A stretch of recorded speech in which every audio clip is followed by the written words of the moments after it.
Fambazion, Tirba Join Design. My name is Lorraine Makona. I am currently a medical student at American University of Antigua. And I would like to thank the Lord of our three elders. And I would also like to thank Rebuilding Lost Hope, who has brought this message to you today.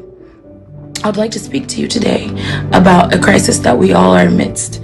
We all know that we are amidst the COVID-19 pandemic, and it is affecting gravely countries, especially our third world countries, and most especially our beloved country of Zimbabwe and the other countries in Southern Africa. I'm coming to you today to speak about herd immunity and how you can be a positive part of making this virus go away. As said before, today I'm speaking about herd immunity. As a community, we are a herd, like a herd of cows. And the more of us who get vaccinated, the less of us who get sick. If I am vaccinated and my next door neighbor is vaccinated, the neighbor next to us has a smaller chance of containing the disease because as a vaccinated individual, I have a lower chance of spreading the disease. As we all know, there are people in our community who are unable to be vaccinated, and these people include those in the outskirts, those young children, especially those under 12, and those who are very gravely immunocompromised with cancer and other autoimmune diseases. So, as an individual, you can help your community by getting vaccinated. By getting vaccinated, you stop the spread of the disease. You stop the spread of the virus, and you become a helpful change, a healthy change to your community. Thank you.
o mazioni inaka inobva kuna Mwari.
mwana wamwari ari kutidzidzisa mazano nyaya yevaccination kuti iraviro huru yatofanira kuti isu maziyoni anodanwa nezarudzi maziyoni tinofanira kuteerera shoko remuprofita. Profita waitidzidzisa pana Hosea 4:6 achiti vanhu venguva yeHosea vakaparara nekushayiwa zivo, asi isu maziyoni enguva ino yaNehemiya tava kuparara nekushayiwa hanya ndidzo dzekuti muprofita wakutaura kuti ngatibayiwei. Mumwe unoti ini ndicharamba ndichingomwatanga ndane kofi. Nurayiro yachinja iri pakuti ngatibayiwe 2 jobs. Saka munhu wose muziyoni anofanira kuteerera zvekutaura muprofita. Yakatidzidzisa pana muprofita Isaya 48:17 achiti ndini Jehovha ndinokudzidzisai zvinotibatsira. Asi avo vanoramba kuteerera zvinhu zvinobva pamuprofita waJehovha asi ari maziyoni anosunga chipegise changu ichi ndovanotaurwa pana Daniel 11:32 inonzi ani nani unoitira sungano yaJehovha zvakaipa. Mwari uchamutsausa omubata kumeso. Iwe uchafunga kuti wakangwara asi rufu ruri pakona. Wochifungidzira kuti wakabayiwa ndivo vachatanga kuinda, asi kuchenjera kuti iwe usina kubayiwa Mwari haabata kumeso. Ngatiteererei zvinotaura muprofita waJehovha. Amen. Thank you. Elder. Amen. Awathatha. Hallelujah. Elder, nyaya yevaccination zvoda kuti Mwari atibetsere kuti tsanangurire nemaziviro enyu asi muchireferenza neshoko redenga kuti vaccination zvakamira sei. Vanhu vanoita vamwezi kuti havazvinzwisisi, vanoita sekuti zvava zvitsva, asi muprofita ari kuzvitaura paEvery Right Podcast. Elder. Ndinotoda kutenda nyasha dzaShe Jesu Kristu. Amen. Iye mwanakomana waMwari. Mwari waiti nhasi nasambere Jehovha waNehemiya muprofita uri pakati pedu nhasi. Amen. Inyaya iyo munoona yeCoronavirus. Yeah. Isu takaitirwa nyasha naMwari. Amen. Nokuti tina Moses pakati pedu. Yeah. Moses muprofita waJehovha ndiye wakagara ayambirwa naMwari, apuhwa raviro naMwari nokuti tinoyambuka sei pagungwa. Okay. Yeah. iCoronavirus ndo gungwa ratatotegwa riri rokuti kana munhu akasashanda nechiprofita zvinogona kunetsa munhu munjere dzenyama kuti afunge kuti tinopayambuka sei. Ndosaka muchiona vanhu vazhinji vachita sevanoita sevanokakavara mushoko irero izvo havashandi neshoko rechiprofita. Exodus 14:14 Moses unoyambira vana vaIsraeri achiti nyararai henyu muone sununguko yaJehovha, iyo sununguro yaachakuitira iye nhasi. Asi kumukufunga kwenyama munhu waitakuda sei. Asi muprofita waJehovha wakanga agara aisa raviro yakanga apuhwa. Zviranzi munhu wose asati aenda kundobayiwa unofanira kuwana 1 cup yake yekofitani, agowana $1 yake, $1 yake anochemachi nhamo yake nokuda kweshoko iri kuti kana uchinge woenda kundobayiwa hauna chaunoona. Isu tine nhumbi dzokurwa nadzo pano pakereke yenu, uye tine muprofita waJehovha unoti shoko ripi neripi raanenge areva Jehovha anomubetsera. Saka musasha yenu indai mundobayiwa. Amen. Hallelujah. Tinotenda. Thank you so much. Mandibetsera muprofita waJehovha Jehovha matudza muoni kuri pakati pedu. Tangi dai Mwari atibetsera. Tinotenda. Muguta muno mupi, muguta muno muZiyoni mune munhu waMwari mwanakomana waSamueri unoti iye zvaanotaura zvaanoprofita zvinoitika. Ndiye nhasi unoprofita kuti indai mundobayiwa vaccine. Unosarirei iye muranda waMwari wakabayiwa? Isi tose tabayiwa, hapana sisina kubayiwa. Iwe unoti haudi, kana uchiti bai rinouraya vanhu vose vakapera kufa nyika yose, saka unosara uchifamba nani unomunyika macho. Hande tindobayiwa. Amen.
Famba Zioni. Neniwo ndoda kutenda Mwari wainginasi naSamueri, Mwari waNehemiya, Baba une simba rose. Tisati tatanga chirongwa chedu muno mustudio ndina minister in charge, elder Vashoshoro, elder Vanyama, Mbuya Gwandi, Mbuya Makore. Saka tisati taenda kuri tichakumbira minister in charge vatinamatise kana vatinamatisa votidzidzisa pamusoro pezuva redu ranhasi. Minister in charge. Rugare rwenemi tisati tatanga ngatinamatei.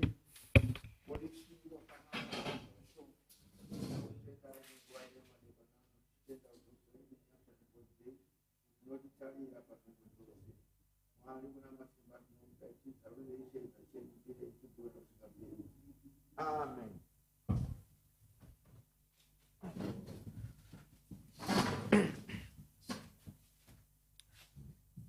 Zioni. Tripa joine Zioni. Nhasi zuva ranhasi tine chirongwa chekucelebrata World Senior Citizens Day hosted by Rebuilding Lost Hope Group. Saka tine vatana vari muno mustudio. Saka ike zvino ndisati hangu ndaenda kure, minister in charge, your floor is yours. Ndombobvisaini chipepa changu chisezvo tiri toga chomuromo. Rugare rwenemi. Amen. Ya neniwo ndinomutenda Mwari wainginasi waSamueri, Mwari waDr. Nehemiya panguva ino yamanherano. Tichitenda rudo rwaMwari. Amen. Pazuva ranhasi isu tauyawo muno mukati medzidzisano nekuyeuka ukuru hwedu kumaelders. Amen. Tine shoko rokuti elder. Amen. Sokuziva kwedu muZioni munhu achinzi elder, munhu wanyanya kuva nechizioni chakadzika dzika. Amen. Kana kuti wakatendeka, kana kuti wakavimbika. Uyezve unoziva chinonzi chizioni. Chii chinonzi chizioni? Chizioni murayiro. Amen. Nokuti tinoziva kuti Jehovha omene ndiye wakavamba Zioni. Amen. Amen. Achiitira vanotambudzika kuti vanhu vauye muno muZioni. Zvino Jehovha wacho une tsika yake yaakatiitira isu maZioni. Tsika yake ndiyo kutipa murayiro. Murayiro wachona unoreva kuti isu timutye. Amen. Jehovha anoda kutyiwa iye pachake. Amen. Kutyiwa kwake ndokupiko?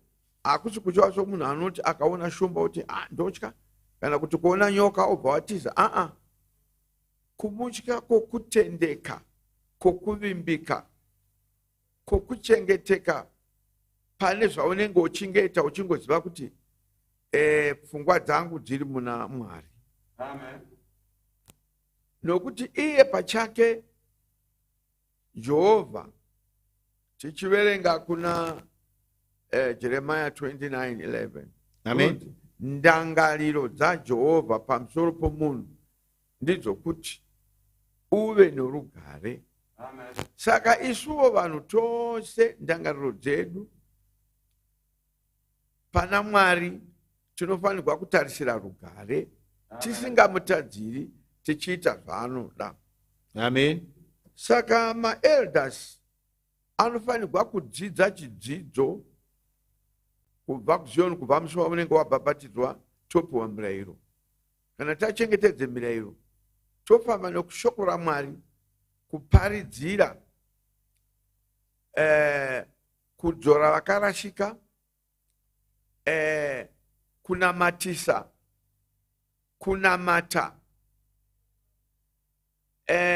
kuva norudo, kuva nokukangamwira, kuva nokuregerera.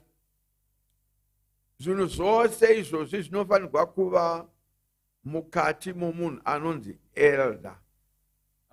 Kana wazova nekudzidza zvinhu zvakaita saizvozvo zvamhamburi, opiwa basa sokutanga kwazvaita, opiwa basa kunzi wava local preacher tichitanga kunyakare, but it was not headmaster. Headmaster munhu anopiwa tabhiro, apiwa hunonzi udikoni ova muheadmaster. Oenda mberi uchidzidza zvinobva kuJerusarema. Dzidziso yedu inenge yakatarisira kumuranda waMwari Nehemiya wakatumwa naMwari. Iyo Nehemiya akadzidza kubva kuna baba vake Samuel. Saka by that uyu Nehemiya ndiye anotidzidzisa nzira dzose dzechiZioni. chiZioni inzira yekuti tiinde kudenga. Saka zvairi nzira yekuti tiinde kudenga, tikanga tatendeuka todzidza zvaanotidzidzisa zvinobva mumurayiro uri muBhaibheri. Kana tadzidza zvinobva mumurayiro uri muBhaibheri, tochengetedza utsvene nokutendeka. Mukufamba kwenguva ndopaya panozoti kana uri unenge watendeukira kune imwe nzvimbo, vanhu vanokuona kuti unobata sei, unonamata sei, unoita sei. Ndopauzopiwa basa raMwari rokuti uyu munhu wa headmaster. Headmaster ringatanga pamunhu muduku duku, ogara naro uchiparidzira, uchibatisa mirayiro, uchinamatirisa, unova munhu wavanhu, vanhu vachiratidza kuti vanokuda. Toti wakurisa vanhu sangano ipapo, ozogadzwa futi rimwe danho rinezotevera, unenge wakuzonzi mufundisi. Rimwe danho iroro mufundisi unenge wakutarisira manje matabhiro angava maviri matatu and so on. Obva padanho iroro unozoendazve padanho rinonzi coordinator. Zvino coordinator ikoko unozoenda kuti uve coordinator weGreater kana kuti Center kana kuti Regional. Asika uyu kuti uzonzi elder kureva kuti unenge waonekwa pamabasa ose, iwaya kuti waibata zvakanaka zvakadini, unonamatisa vanhu here, unobatisa vanhu here, unoteerera mirayiro yakatemwa ikatongwa uchiitisa vanhu here, unogona kuindisa vanhu kana kumugidhi kana kuti kukwira gomo uchinamatisa vanhu, kana kuti kutevera vanorwara, kana kuti kuitisa miziro. Zvikuru kumigidhi yatinenge tichiita, migidhi iyoyo tinenge tichiita kuti vanhu vave nomweya mutsvene, kuti vanhu vabatwe nomweya mutsvene. Mweya ndio unosimbisa, nokuti kunoti elder kuweya mweya, mweya unozoita kuti vanhu vaite vaprofita, kusimbisa kereke. Asika pakati pezvinhu zvose pabasa reelder ndiro kuti anofanirwa iye kufambira vanorwara, kunamatirira vanorwara. Ndingati elder unokwana patsika yechiZioni pane bato roga roga. Kubva kutabhiro elder anokwana, toenda panyika elder anokwana, toenda paGreater elder anokwana, kuRegional anokwana, kuma 12 member committees pane dzose zvadzo elder anokwana. Mudzidzisi anofanirwa kuva anokwana panzvimbo yose yokubata pabasa raMwari. takazoziona pana Peter chitose cha vanhu vana Anania na Safira vakawanikwa vari vanhu vakabira Mwari. Tinonzwa Petrus wakataurira Ananias kuti zvawaita izvo hazvina kunaka. Amen. Ananias akafa nomukadzi wake. Zvanga zvichibva pamaelda. Amen. Elda unotevererazve kuvafundisi. Elda unotevererazve kuma headmaster, kuma regional coordinators. Everywhere. Saka basa ro elda ibasa rokuti usavata. Amen. Ramba uchinamata. Elda munhu anofanirwa kuona kuti kunoderera vanhu ndokupi anofanirwa kuenda ikoko kunosimbisa minamato kuti vanhu varambe vachinamata kana kufambira nzvimbo dzisati dzaana vanhu kundotendeusa. Tinoziva Jesu omene auya pano panyika wakasiya maelders ake akati fambai muparidzire nyika dzose. Saka nanhasi uno tinoziva mukereke redu munhu wokutanga wakatumwa ndiSamueri aizosiyira mwanakomana wake Nehemiya. Iye Nehemiya iyeyu haavati. Basa rake ndiro kuti dzidzisa isu maelders kuti tifambe munyika dzose tindoparidzira shoko raMwari. Isusu tinotomudaidza tichiti anonzi mudavanhu, nokuti hapana panoti apa pakati apa pakati apa pakati. Uye elda hatendekwi kusarudza vanhu kuti munhu wakadini, munhu wakaita sei. Aiwa, munhu anofanirwa kuva mudavanhu pavanhu vose. Elda hafaniri kuva munhu anokarira mari. Elda hafaniri kuva munhu anokarira madzimai. Elda unofanira kukarira mirayiro yaMwari nokuiita sezvainoreva. Zvinozve pakati tina vana vadiki vari kukura mazuva ano vanoda dzidziso nokuti Mwari rudo. Tikaverenga pana John 8 paverse 28 kana tisingakanganisiki, Jesu omene achibvunzwa pamusoro pebasa raakavinga iri kuti sei uchiita izvi, wakazowana kupi, uchiri muduku kudai, wakapinde chikoro chipi? Akati aiwa, ini ndakatanga ndadzidziswa nababa vangu ndiri kudenga. Zvandakadzidziswa ndo zvandakati inda unodzidzisa vanhu panyika pano. Vakati no uduku hwako, vakati ndo zvandakadzidziswa. Saka nesuwo tinofanirwa kutora example yakabva kuna Kristu, nokuti wakatanga basa achiri mwana mudiki diki. Zvaakanga adzidziswa ndo zvaakazokura achiita. Nesuwo nanhasi tina vana vari kukura nhasi, tine masowani atinawo. Tingatoti kubva pamaSunday school toenda pamasowani, toenda kuti munhu azokura. Vamba dzioni. Saka tinofanirwa kudzidzisa nzira dzose dzaKristu: kunamata, kuita mugidhi, kuzira, kukwira makomo, kubayira. Takadzidziswa zvose izvozvo nomuranda waMwari, nokuti muranda waMwari omene akakura ari mukati muruoko rwababa vake. Akasiya anzi chiinda unopedzisa basa, asi dziisa zvandakakuudza. Saka nanhasi uno tinofanirwa kuva nokudzidzisana mukati mavana vedu, especially tinofanirwa seya inonzi tabhiro yomumba. Tabhiro yomumba inoreva kuti pana mai pana baba.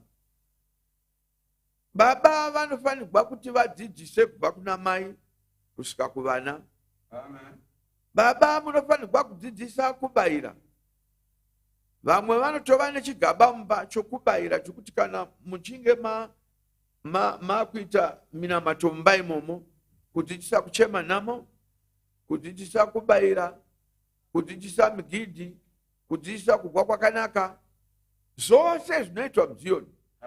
Mukazvitangira muri mumba mozoenda patabhiro, unowanika mwana akungogona kuzviita. Zvino vamwe vana vamazuva ano vakusvika pakurashika kurashika uku pane bhuku iri pana Zvirevo 1 pavhesi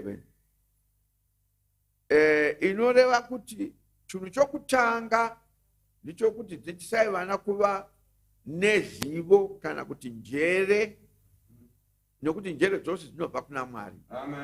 Kana tisingadzidzisi vana vedu, tinoita kuti vakuzokura vachizowana imwe dzidziso iri munyika, nokuti venyika vakamira vanodzidzisa dzavo, vanoita tsika dzavo. Saka tsika dzechiZioni tinodziziva. Dzidzisai kunamata, dzidzisai muziro, dzidzisai kubayira, kupfeka uniform, mapfekero, mafambiro. Dzidzisai kuti vana vawane mweya mutsvene. Tikangoita zvinhu izvozvo mukati medzimba dzedu, aiwa tinenge tagwa naDiablos. Saka zvose izvozvi pavana ivava ndo vanozonge vakuzoita maheadmasters amangwana, kana kuti vafundisi vamangwana, kana kuti maelda. Vanofanirwa kutapirirwa neshoko raMwari. Shoko raMwari rinofanirwa kuva rinogara mukati momunhu, seshoko riya riri pana Marko 12 pavhesi 30 inoti, ida Mwari wako nomwoyo wako wose, nomufungo wako wose, nendangariro dzako dzose, nesimba rako rose. Udo kwako sokuda kwaunozviita, kureva kuti munhu wose muitire zvinhu zvakanaka. Anoshayiwa chaanacho iwe unacho, unofanirwa kuti umupe. Uye pashoko rezvinhu zvose takadzidza pana Mwari omene, yakatsvagwa pana 1 John 4 pavhesi 8 inoti, rudo ndo chinhu chikuru. Mwari rudo. Mwari zvaanonzi rudo, indakanga ndisingazivi kuti rudo pakudiko. Izvo ndakazoona kuti Mwari rudo chokwadi. Kuna vanhu vanovandira vanhu vachibaya vachiuraya, asi unovatarira vachiinda. Kuna vanhu vanorya nyama yemunhu varoyi vachidya, asi unongovatarira vachiinda. Kune mahura anohura, kune mbavha dzinoba. Ukatarira nyika yose izere navaipi. Ukati kwa vaipi ivava vanorarama sei? Vamwe vakatofuma, vamwe vanozvikwambo zvatinoona mabhazi achiinda kana chinyi, asi Mwari unongovaregerera akamirira zuva raakati uchafa naro. Saka Mwari rudo. Amen. Saka ndo zvatakadzidziswa muno muZioni kuti ivai norudo. Amen. Regereranai, fambiranai, dzidzisanai. Nokuti Mwari vachitaura pana vaRoma 12 kutanga pa 17 kunonzi, aiwa musatsiva kana munhu achinge akuitira chinhu chakashata, nokuti kwakanyorwa kuchinzi kutsiva ndokwangu. Imi chamunongoita chete, itirai zvakanaka munhu. Amen. Amen. Saka zvinhu zvikuru kuna isu maelders ndo chinhu chikuru chatinofanirwa kuva tinogara tinacho, kungoona kuti anotambudzika ndiani, anogwara ndiani. Amen. Ende takadzidziswa kuti tive nemvura yatinogara nayo inonzi machipisa muromo, yatinogara nayo muhomwe. Tine jekiseni rokubaya rokudzinga madhimoni, tine tsvimbo mbiri huru nediki. Amen. Fanika mazuva ano nokuda kwechigwere ichi tinosevenzesa refuya. Zvizhinji zvatinodzidziswa, iwo mazuva ano tinodzidziswa kuti miromo yedu igare yakafukidzwa, maoko ngagezwe, social distance, zvese kuri kuitira kuti munhu agare zvakanaka. Ende tinodzidziswa kuti namatirai vanhu. Tine bhuku iri pana 1 Timothy 2 inoti vanhu vose ngavanyengetererwe, ngavarevererwe namadzishe namadzimambo, iyo kuti nyika igadzikane zvakanaka, kunge ichinamatirirwa kunge ichirevererwa, kunge ichidzidziswa, ichiparidzirwa. Vambadzioni. Amen. Saka ndinovimba kuti napaduku Amen. ndo chinonzi chielda. Amen. Chinofanirwa kudzidziswa chisingasarudzi munhu wose kubva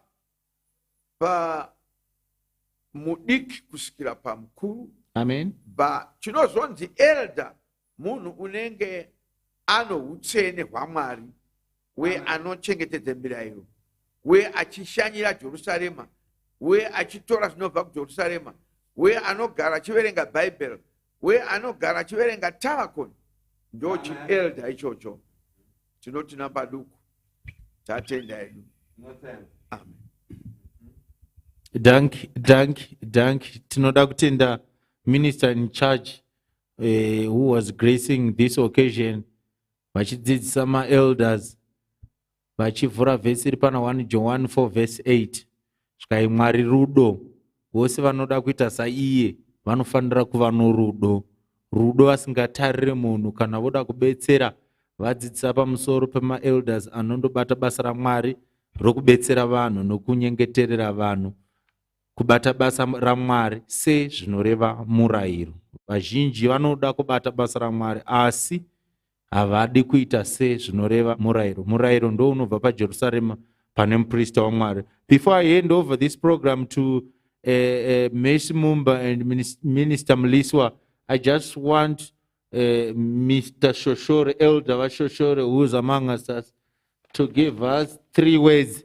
Mr. Shoshore has been in the teaching industry for 44 years. He started teaching in 1953 and retired in 1996. And Vashoshore munhu wechirungu, he is 91 now, but he can walk by himself. Saka Vashoshore, Elder Vashoshore, I just need you to give us 3 or less words. Vashoshore. Gare. Amen. Gare. Amen. Tinonga wedenga wengina wedenga wasamire wedenga wanenia. Watitendera kubuya kuchukulia chomwe chakanaka sechichichi. Chukulia chomwe chakanaka sechichichi. Kune zokurya zvina marudzi namarudzi. Zokurya zvenyama vamwe vanozviramba. Vachida zvomweya, wakakomborerwa munhu unoda zokurya zvomweya. Zokurya zvomweya ishoko. Cheta tichidzidziswa munhu nowatanga. Shoko. Ndina mashoko mashoma anofanira kuvaka Zioni. Zioni inofanira kuvakwa kana mudanga mune mhuru dzakawanda. Motoziva kutoti ng'ombe tichinadzo. Tiri pashoko rokuti ukavona mhuri ina vana mumba ukavapa zokurya zvomweya kureva zveshoko vakakura vane shoko, tinoti makorokoto, nokuti chiKristu hachitami murudzi rwenyu. Rugare. Munhu unofanira kuziva kuti wakasikirwei. Genesis 1 iya inoti munhu wakasikwa nomufananidzo waMwari. Iwe unofanira kuziva, ani nani unongonzi munhu, unofanira kuziva kuti ndakasikirwei. Ndikanaenda pabasa ukanzi uri pabasa iri, unofanira kuziva qualities of the job to do. Zvakakwanira basa racho kuti uite, ugogara pamakore namakore. Nyangwe iro chiticha chedu, then uticha hwakatendeka hwakanga usipo sezvinodikanwa muZioni hatidzaitaigarapo. Pane shoko rokuti munhu unofanira kuziva kuti wakasikirwei. Shoko guru zvikuru vana vedu vazive kuti wakasikirwei. Kana una vabereki vako, mwana ngaazive kuti wakaberekwa navabereki vakudze kuti mazuva ako agowedzerwa mazvi panyika.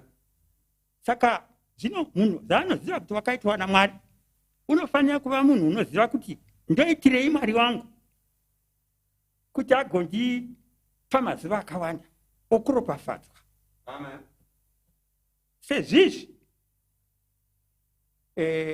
pagenesis yokutanga pakasikwa vanhu Mwari vakavasika nomufananidzo wavo kuti aite sei kuti amude. Amen. Kana ukada Mwari wakakusika ugomunamata uchiziva tsika dzinodikanwa naMwari wako uchagara zvakanaka. Iye unozokurwira pamatambudziko ose. Amen. Nokuti muna Korinde inoti kana Mwari achikurwira ndiani ungakurwisa? Hakuna ungakurwisa. Saka kana uchigona izvozvo wakakomborerwa. Uye vana vedu vanofanira kuziva kuti vachiri vana vakanga vakarashika chose.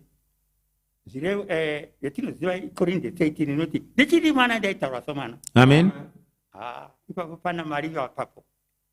Ndichiri mwana ndaitaura somwana, ndaitamba somwana, ndaiseka somwana. Asi zvinhu zvandakura ndofanira kuziva zvinhu zvinosekwa. Kurai muKristu, shoko redu rinotidzidzisa kudai. Kana wakura muKristu uchataura somuKristu wakura. Uchiri mwana waiti tata, mai ndio voga vaiziva kuti unoreva kuti sadza. Okay. Kusvika mai vakangwara vadzidzisa mwana kuti sadza, mangwana sadza, vakazopedzisira kuti sadza. Chikristu chinodzidziswavo mwana saizvozvo. Mupfekere wako mwana pfeka zvakanaka. Musekere wako hatingoseki vose vose. Tinoseka zvinhu zviri adequate zvakakwana.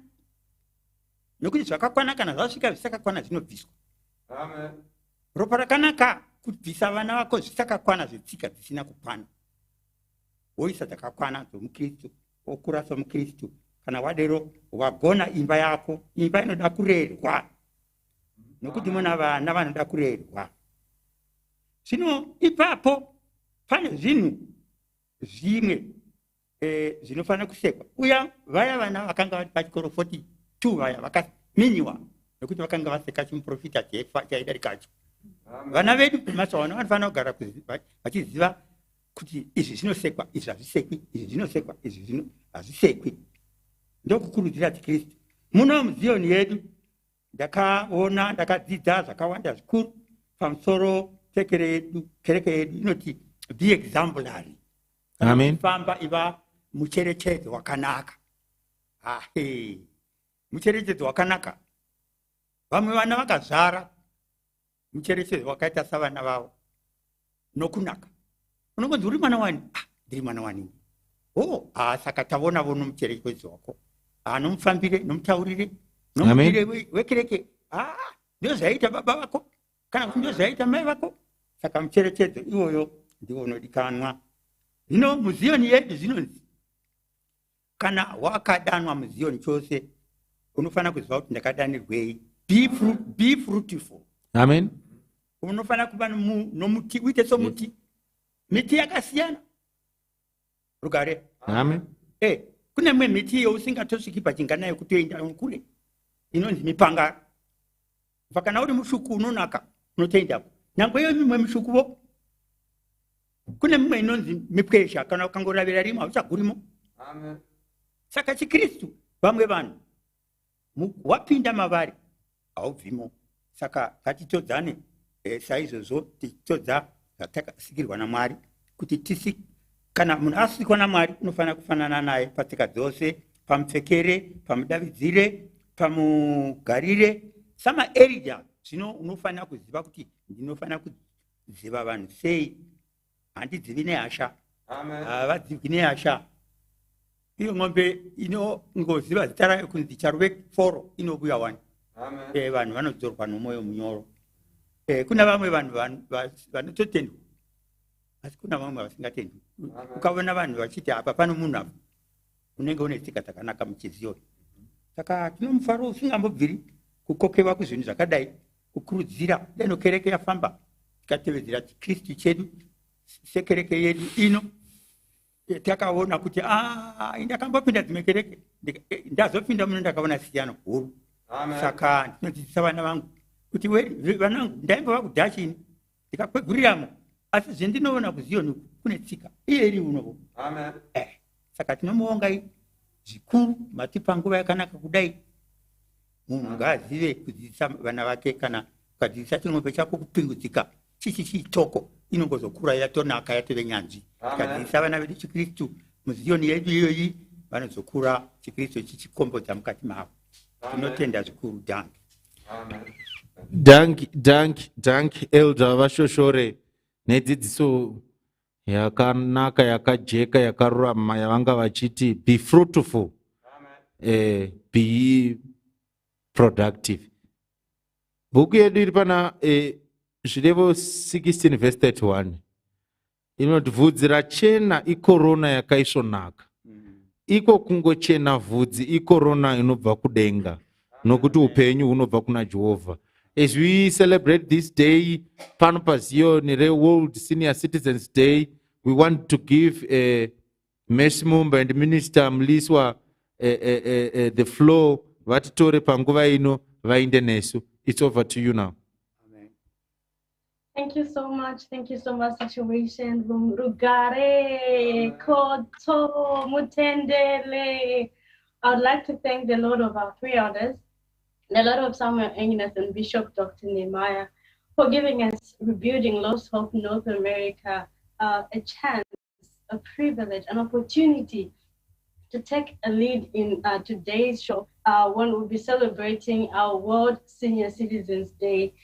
This day was on the 21st of August, but we continue to celebrate our seniors. I'll be your host today. My name is Mercy Mumba, and I'll be joined by my co-host all the way in Washington State Studio. Please introduce yourself. Thank you, Icheleti. Rukarwa Nomari, Kutsu, ini tinoitwa Francis Muliswa, tinge tichibatsirana na Cheleti panapa, ndiri supporting actor, ndiri kustudio Washington State, tichipemberera zuva ranhasi reSenior Citizens Day. Back to you, Cheleti. Thank you so much, Mr. Muliswa. Thank you so much. Today, we appreciate our seniors. We acknowledge their existence. We respect them. We want to tell them that we love them in this special way on this show. Our communities will never be what they are without these people. These are our roots. When we are lost in the world, we have to remember where do we come from, and we go back and we find our senior citizens waiting to give us counsel. Today, from the beginning in the situation room, we are being given recipes for longevity. We are being given secrets to living long. I hope you are enjoying. I hope you are appreciating today's program. And just show us love and appreciation to our senior citizens in our comment sections on Facebook and on our YouTube handles. Thank you so much for joining us today. Going further in our program, as we all know, we are amidst the COVID-19 pandemic, and the man of God is encouraging each and every believer to go and get vaccinated. So today we have a group of people who will be telling us, sharing with us their vaccine experiences and encouraging each and every one of us to go and get vaccinated. So in that comment section, go ahead and just comment hashtag I am vaccinated, hashtag get vaccinated. Over to you with the encouragement, please. Batswana bethu a re yeng go tsaya mokento wa COVID-19 ba rothe re mo mathateng go tsaya mokento go ka boloka botshelo jwa gago ga mmogo le jwa ba masika le ditsala. A re iketetseng kwa mafelong a builweng le ka dinako tse di beilweng, a re yeng ka dipalo tse di nametsang. Famba Zion, muli bwanji, zina langa ndine Wilfred Chilima, ku Zambia.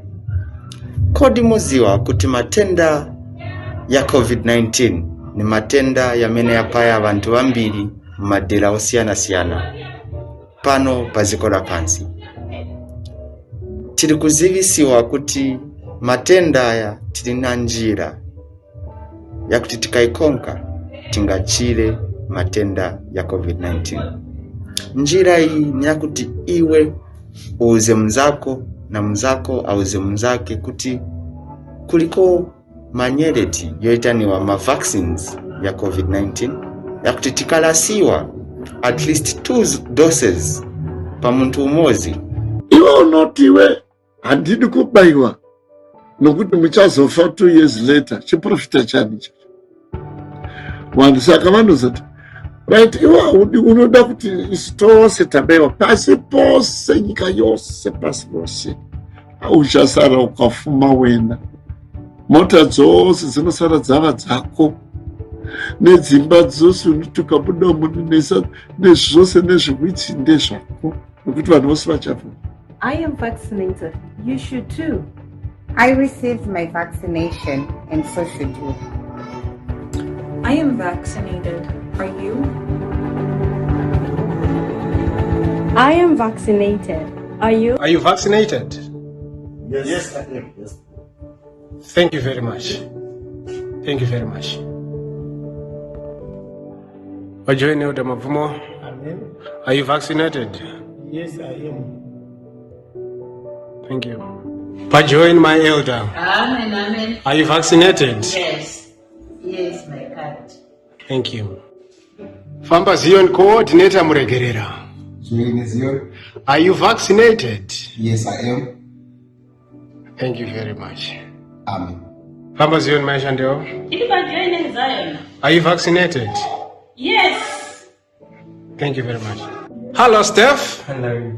Are you vaccinated? Yes, I am. Yes. Can we see your card, please? This is the card I've got vaccinated. What I got to and done. Thank you very much. Famba Zion Maisharamba. Are you vaccinated? Yes, I am. I've received my 2 jabs and this is my card.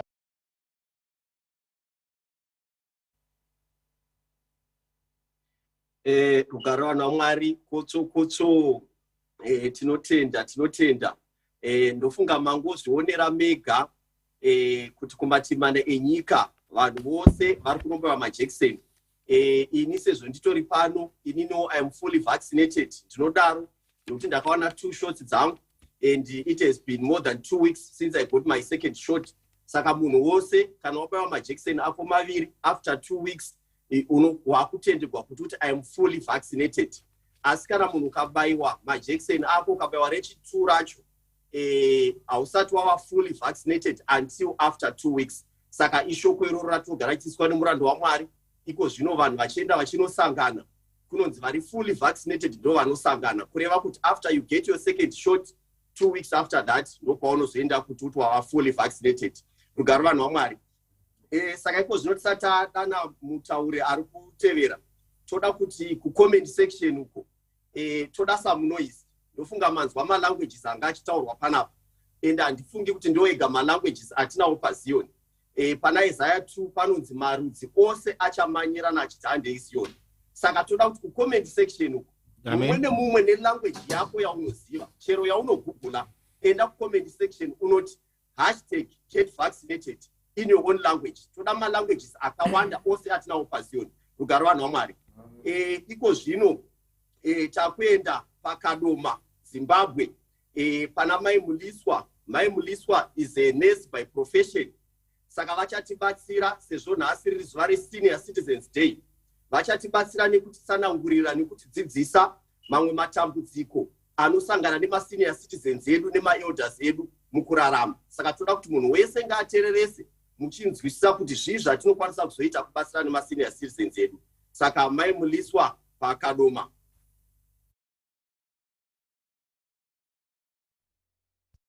Zion.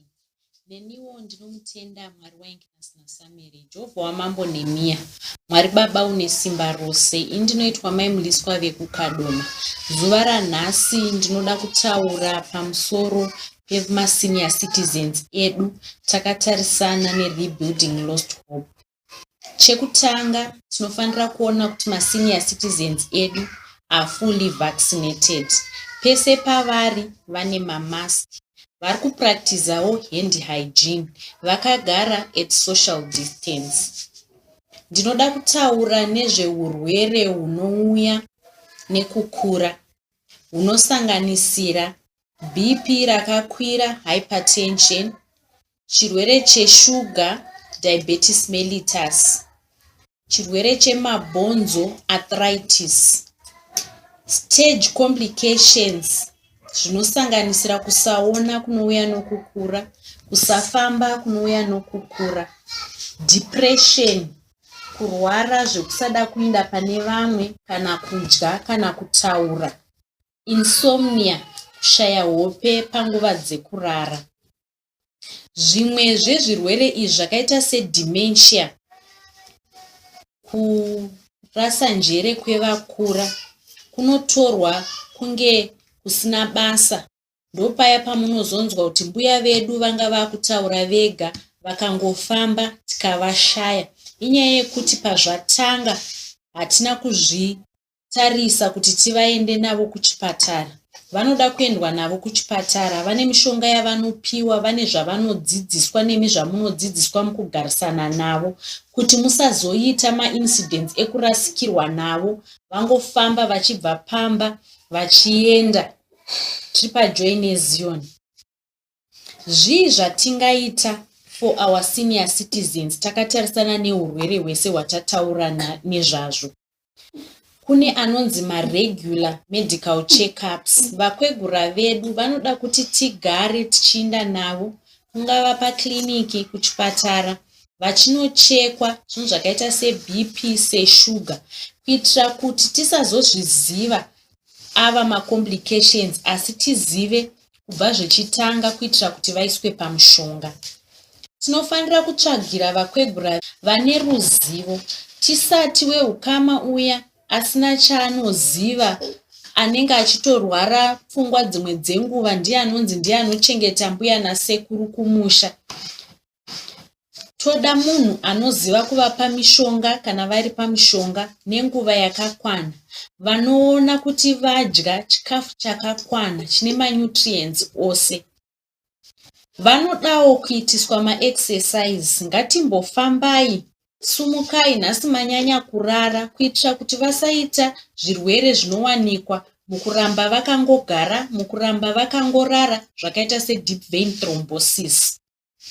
Kana urema hwauyawo nokukura hwakaita sekupofumara kana kusafamba, tinovatsvakira mawalking aids ekuti vakwanise kufamba nawo, zvakaita semidonzo, sewheelchair, semacrutches, asi tione kuti hazvina njodzi here yekuti vanokwanisa kuzodonha vakatyoka. Kana vaira vatyoka, mabhonzo avo anenge onetsa kupora.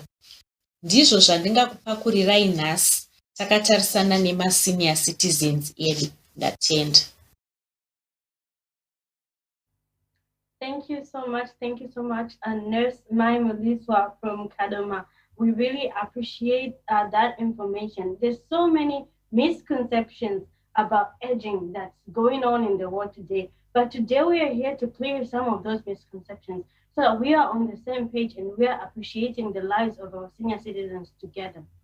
I'm seeing in our comment section, Wendy Jobusi here in the USA joining us and saying, go get vaccinated. Before we go further in our program, there's another thing that we want to encourage you, our viewers, to go and do in the comment section. Go and share with us one proverb that has changed your life as we are looking at the life of our senior citizens. Some teachings, proverbs from our communities that have changed our lives. We're going to be joined by Belvedere Youth as they sing Tevera Indira Zekar. Belvedere Youth, take it away. Oh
amen.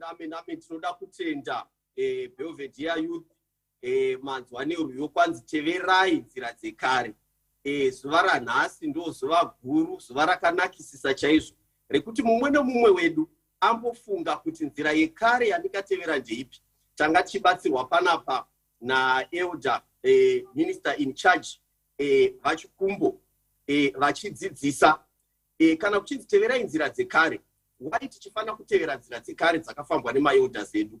Ndokuti pane kaproverb kanoti muzivi wenzira yeparuware ndiye mufambi wayo. Elder vachikumbo vataura kuti an elder tinenge chitaura pamusoro pe-experience, kureva kuti an evaluated experience.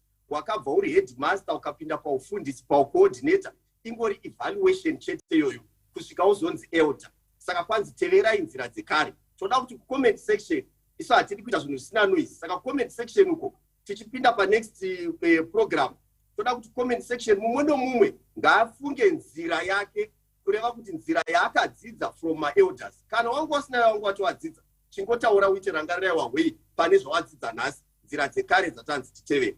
Saka next tichienda mberi nechirongwa chedu tichaenda kuma interviews atakagara pasi nevatungamiriri vedu nemaelders edu nevama-senior citizens vachitibatsira nekutidzidzisa kuti vararame kusvika pamazera vakasvika vakazviita sei.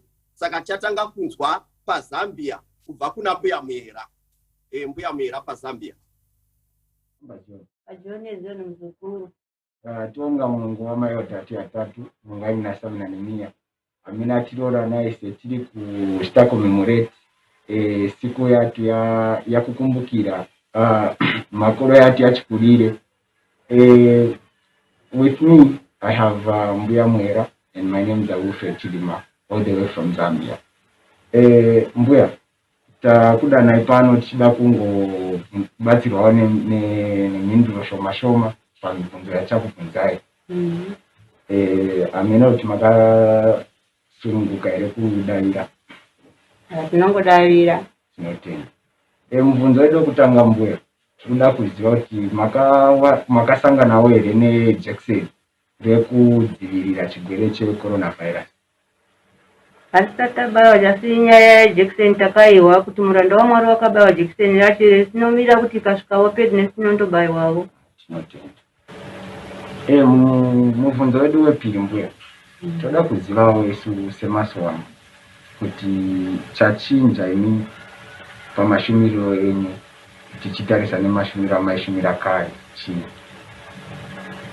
Chandichinja mazuva ano pakushumira kwangu, simba mumuviri handichisina. Moyo ndongoti kana vana vachitamba masowana ndoti ndozvataimboitawo kare izvi. Asi nziyo dzechikuru hangu ndonogona kuimba oro kunamata. Mubvunzo wedu mumwe Mbuya, tinoda kuziva kuti mune zvigozhero here zvamunosangana nazvo pamusoro petekinoloji yavako mazuva ano? Patekinoloji yavako mazuva ano ndiri kuva muranda waMwari achiparidza, asi shoko rinenge richingopinda munzeve ndichiri hwavo. Asi kuzoti nditarire kuti ndione pa live stream ndione muranda waMwari ndinokonewa meso ava kure, asi zheve mashoko ndinenge ndichimahwa. Ndoda vaone ngatidoti mubetseri nototi wonai ndoga ndichakwanisi. Mubvunzo wedu wetatu Mbuya, tinoda kuziva kuti netekinoloji yatava nayo mazuva ano makaigamuchira sei mukufambisa basa zvairi kuita tekinoloji mazuva ano? Tekinoloji yamazuva ano takaigamuchira pakuti takanga tichiinda Zimbabwe kunoshumira, zvakwakazobva nemagwere akauyawo hatina kuzokwanisa kuinda, asi shoko tongoribatira tiri mumba muranda waMwari tingomuhwa pamalive stream achingotiparidzira navazukuru tirimo tichihwa mashoko omuranda waMwari. Tiri muZimbabwe ndo zvinongotifadza izvozvo. Mubvunzo wedu wekupedzisira Mbuya, tinoda kuziva kuti mungatirayira sei vazukuru venyu semasowani vachangokura vane shuviro yekuti mangwana tizosara tichifambisa basa raMwari zvakanaka? Shuviro yangu ini pavazukuru vangu ndeye kushuvira kuti vazukuru vangu vafambe nezhira dzedu dzechiziyoni vachibatanidziwavo muranda wamwari achibatanidza vana tichifara nokuwanikwa kwechiziyoni. Hatidi vana vanowanikwa savana vavahidheni, toda kuti vana vawanikwe chiziyoni chedu chatakatemegwa naNehemiya muranda wamwari. Tinofanira kuti tichichatisa vana vedu vachichatisiwa. Amen. Amen. Tinotenda, tinofadza zvikuru.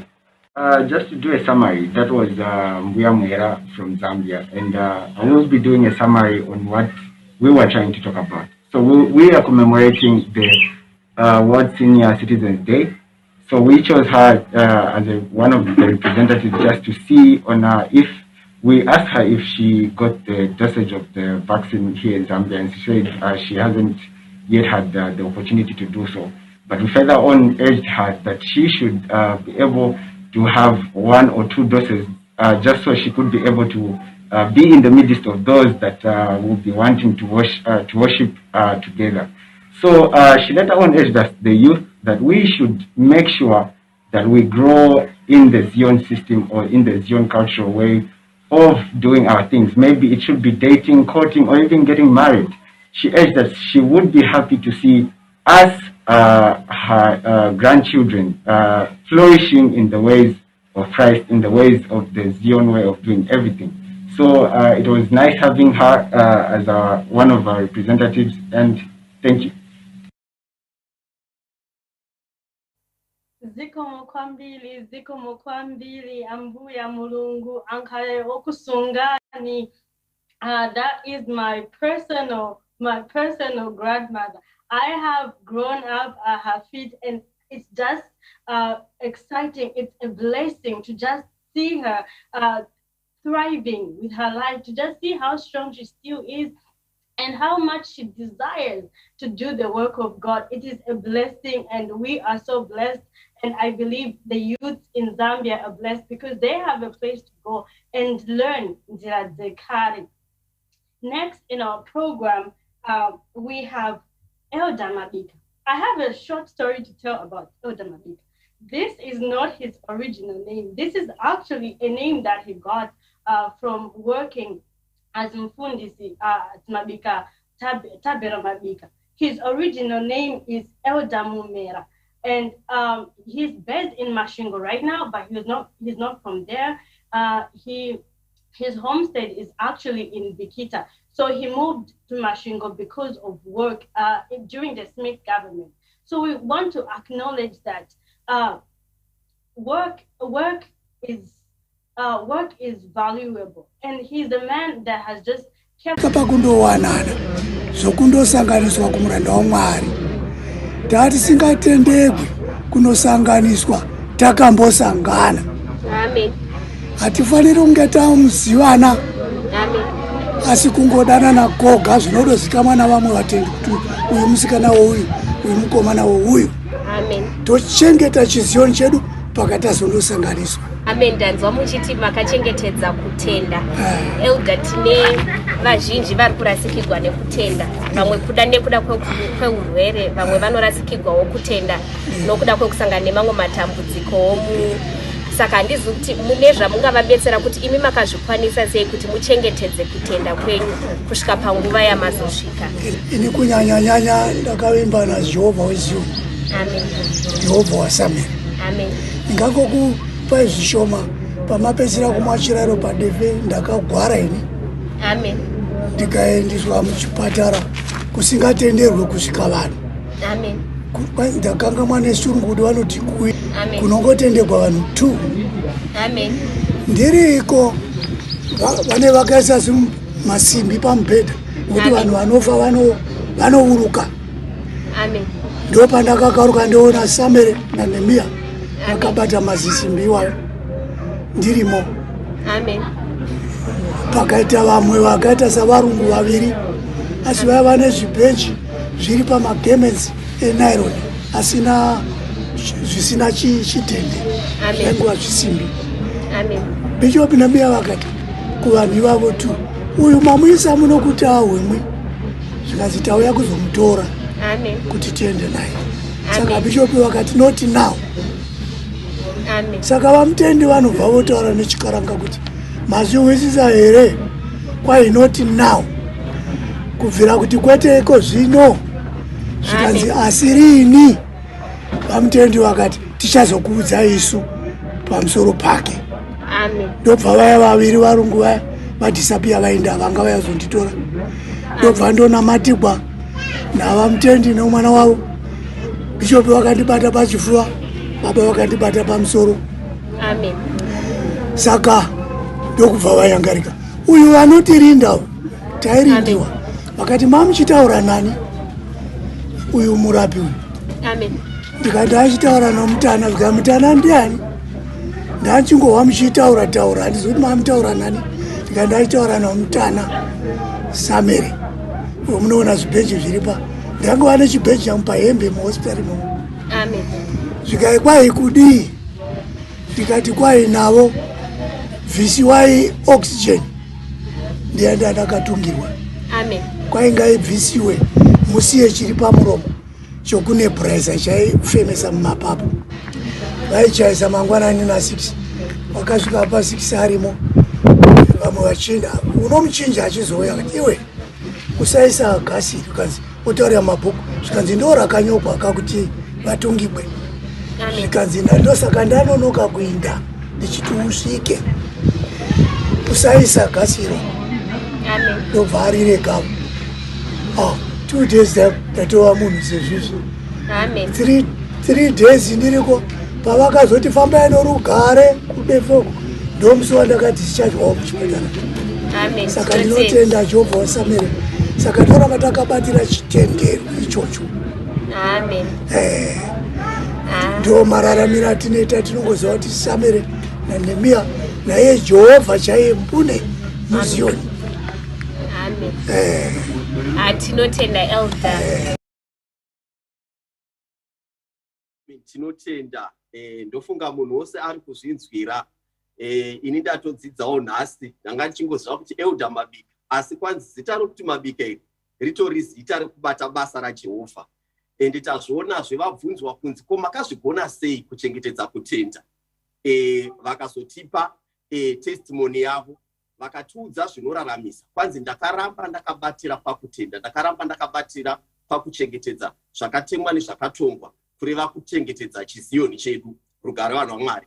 Saka ndo shoko ratoda kuti tose tibate iroro tichienda mberi iko zvino chamboenda paBelvedere Wellness Center pana mbuya mai Chiedza vachitipawo nhoroondo yavo. Ya moyo wangu uyaiwa kuna she wangu uyai nasi pakayepa uchayenda anerufu baba uchayenda anerufu uyaiwa mumoyo wangu yezongoma. Tinoda kutenda Mwari ndonga matonzwa mabhitsi anga akabatwa nambuya kuti zvenge zvavazve vakafambapo kare. Toda kuzvitenda zvikuru. Woti pano paBelvedere Wellness Center is we are commemorating World Senior Citizens Day. Mbuya tokumbirawo musangane nevatendi muchikwasa vatendi. Rugare rwe nemi. Amen. Amen. Ndinotenda nyasha dzashe Jesu Kristu watitendera kutisanganisa tiri pano panzvimbo yepaBelvedere. Ini ndichinzi mbuya mai Chiedza. Mbuya muri kuona kadhi rangu iri. Ini ndakatobaiwa jekiseni rangu. I'm vaccinated. Ndanditora dzoho rake tafadzwa panapa zvinhu zvichazodaro. Saka kutobvunza ndo uri kuudza mazuva ano. Are you vaccinated? Makabaiwawo here mbuya? Hai ndakabaiwa zvokurevesa. Yange family toda kuzvitenda ndo zvaitsigirwa newakatumwa naMwari kuti mafrontline workers ange ari vaccinated. Nguva yana mbuya vaitotenda message dzichita kuti ibve kune rimwe dunhu ichienda kune rimwe dunhu kwaitotumiwa munhu inga chinogara. But isusu kama kuite meeting yedu paZoom utotaura nevanhu vari kuda naAmerica nekupi tiri kudzimba dzedu tichiona zviso in real time. Saka toda kuti mbuya vatibatsire. Tibatsire mbuya kuti nyaya yetekinoloji iyi munoiona sei?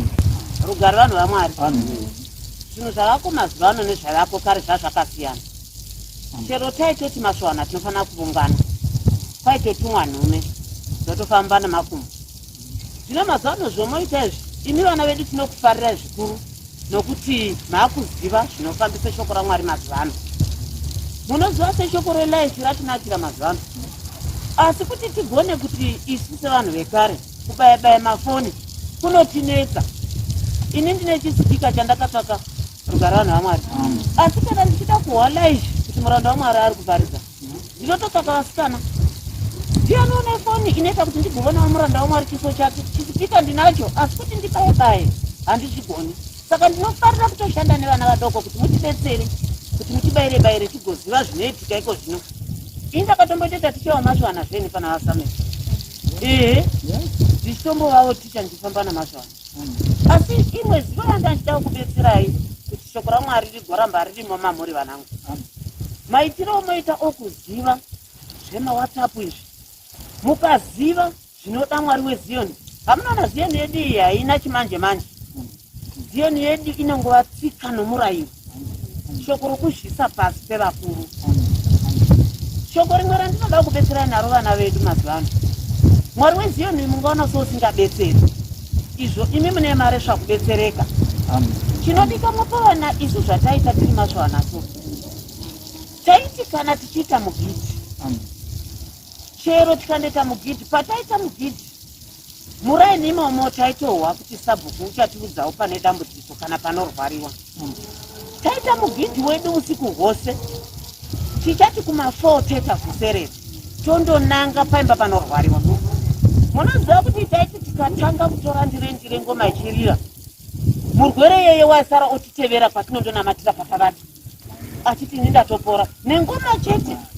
Izvo chaidero kuti patasvika imi vana mopodza pasinawo nemavoko, manga makamira kumira zvakanaka pana Mwari. Chimwe chinhu chandinoona vana vedu mazuva ano kuti munozvishayisa tariro asi kudzidza makadzidza. Ishoko rokuti isu tairespekta mukuru mumwe nomumwe, chikonzero handina chandaimufungira. Asi imi vana vamazuva ano ndechekuti chokushayisai tariro muchigona kubata maWhatsApp ndechekuti mapinda mumashoko avakuru.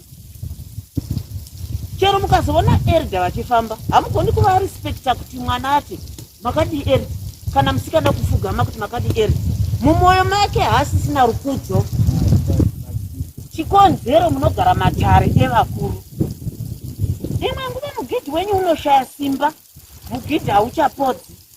Chikonzero mune mashoko amatare evakuru. Chero imwe nguva Elda unenge auya kukunamatisai, munenge mune dare ramashoko amakaudzwa nevamwe baba vanodawo makuru. Saka shoko raMwari harichafambi. Maswana nyangwe dene mukandi titoda kuzira, tine zvetinokumbira. Munononoka kuzviwana nokuti mumwoyo menyu muna mashoko avakuru. Saka isu kare takati tisingapindi mumashoko avakuru, chataingeita taita mugidhi kunamata chaiko kwaitikodzera munhu. Tinoda kutenda singambobviri nedzidziso yatawana kune rutenhero ruzivo vakafambamo kare.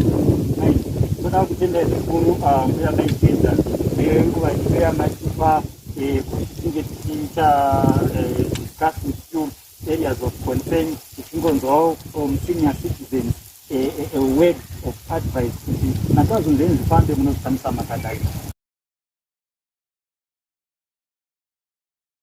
And thank you so much. That was Mbuya Maitieza. She was telling us that she was once teacher Mashuan.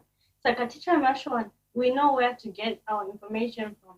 Get a hold of people who have seen it all, people who have heard it all, people who have done it all with experience, which is the greatest teacher.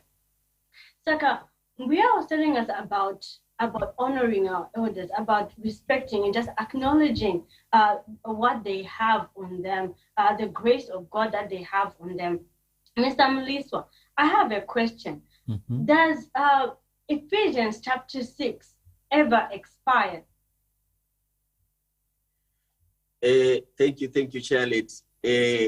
Ushoko rowedenga chinotinakidza paBhaibheri tisingapindi specific verse Ephesians 6.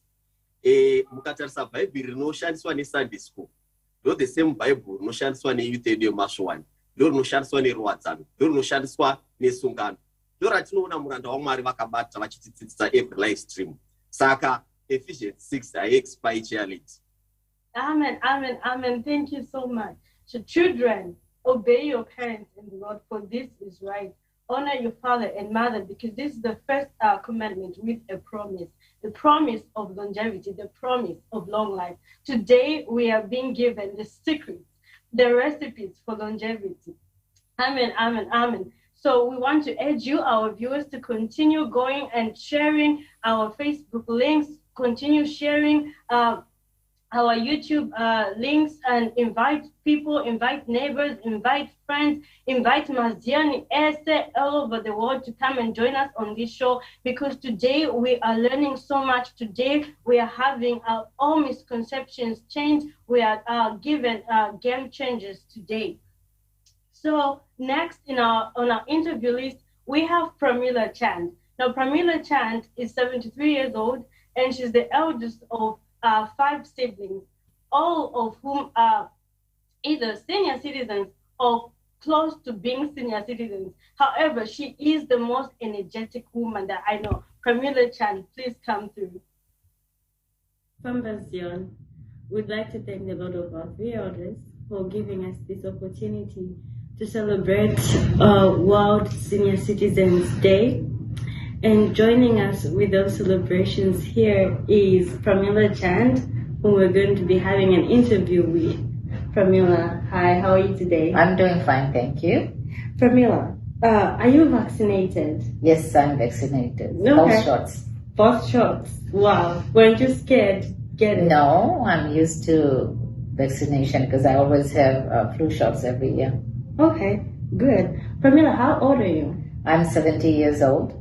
Wow, this is what we call aging with grace. We thank God for your life. So, Pramila, we just want to know, how has been your lockdown experience, considering that we had to shift so many things from the way we did it, and a lot of things had to be done online. What was your experience with all that? Okay, in the beginning, I felt like, I was let go from my work, and I accepted it, and I followed the CDC guidelines and followed that. And in the beginning it was hard, but I adjusted it. Mm-hmm. And I'm happy because I know that we have to keep ourselves safe. Yeah. And follow the guidelines, and just keep going. Yes. Well, I just like the fact that you mentioned that we just have to keep going. We just have to focus on the future. Yes. Well, so how did you manage just thinking about social distancing, even from your friends and your family? Well, I know it was a big change. I miss my friends. But the thing was that I know for us to survive, we have to keep ourselves safe. And we always talk on the phone or email each other or, talk through the messenger. But it's just like we were not there visually, but, Mm-hmm. We were there for each other, talking on the phone, Yeah. So it was hard, but life kept going, be happy and take the changes. Yeah. And make sure that they are healthy and we are healthy, Yes. Did you feel at some point that it wasn't the same, like you needed your family, you needed your friends to be there physically, or what happened? Yes, we do. I needed my sisters and my siblings, and, we couldn't go out with friends or, have lunch or dinner, whatever, get together. Mm-hmm. But like I said, there was nothing we could do differently, but we have to accept that and be happy for each other. Yeah. Well, so, Pramila, having lived in a world that required you to separate and be on the phone, now how do you feel about let me say a device like a phone, like a cell phone? Oh, phone, I got so used to, there were so many features that I learned being online and, getting around using the apps and stuff like that. I gained lots of knowledge by using the online pictures. Yeah, well, Pamela, our final question. We know that you are the most energetic person that Thank we you. have ever met. Thank you. What keeps you going? Well, what keeps me going is, I think I got it from my mom, my dad, my grandmother. I like to be happy and, take things as it comes along. There's nothing we could do, accept it and keep going. Yeah. And be safe, be happy. I'm always happy, talkative. I make friends easily. Yeah. I care about people. I always treat them like my own, girls are my daughters. I love girls. Yeah. And, and I have a very happy family. We support each other. Wow. And my sisters, my nephews, and we all love each other. And they are my brothers. That's brilliant. Thank you so much for having us today. But before we go away, my friends and I from the Rebuilding Lost Hope team, we have a little gift for you, Pamela. Thank you so much. Of course, we love you and we just love your energy, and we hope that the youth of today, I hope that I can be like you one day. If you follow me, you with me, you will. Thank you so much. Thank you for being with me. I look forward to, I'm always waiting for you guys, even in the morning. I'm always, when I'm awake, they left, Yeah. So I'm happy. Thank you so much. Yeah, I'm very, very happy, and I appreciate you guys, and I admire you guys working so hard, going to school, working hard. Thank you. Very good. I really love you guys. Thank you so much, Pamela. Okay, thank you. Tinotenda uyo ndi Pamela Chad from San Francisco, California. Ndanakirwa chaizvo kuti abvunzwa kunzi how do you stay motivated? Unozvigona sei kuti urambe uri so energized? Pano paZion tinogara chidzidziswa nemurando waMwari kuti youth chinonzi musowani energy yekereke. Saka taudzwa raviro kwanzi I am happy all the times. Kureva kuti stay happy, tinogara takafara seiko. Ukaita zvakanaka ungafari here. You should stay connected. Vanga achitaura iye achiti ndinofonerana neshamwari dzangu nefamily yangu.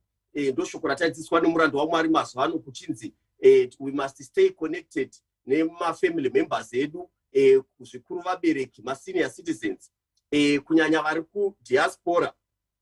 Raviro mainzwa, kana muchida kugara makafara, stay connected to your family, stay connected to your parents. Tisati taenda kunext paprogram yedu, toda kuti comment section ndanga ndichimboita some research zvangu zvishoma shoma kuti tinzwe kuti ko iye nombodzi senior citizen nyika dzose dzinomboti kudiko ndiani anonzi senior citizen. Ndaona kuti average age is 60 years. Saka kureva kuti munhu wese 60 and above, most countries vanoti senior citizens. Toda kuti ku comment section uko vanhu timboenda kumboroti hashtag what my mother is 74, hashtag my father is 85. Timbonzwa kuti masenior citizens atakazara nawo paZion panapa vangani. Saka munhu wose toda kuti ngatimhanye comment section unotaura kuti sekuru vako, mbuya vako tichisa makore ikoko. Ini ndichatotanga kuti hashtag my mother is 74, hashtag my father is 85. Saka handi comment section. Tiri ipapo tichaenda mberi, tichiramba tiri patheme yedu yekuti shoko riri kupisa mazuva ano ndere vaccination, kuti get vaccinated.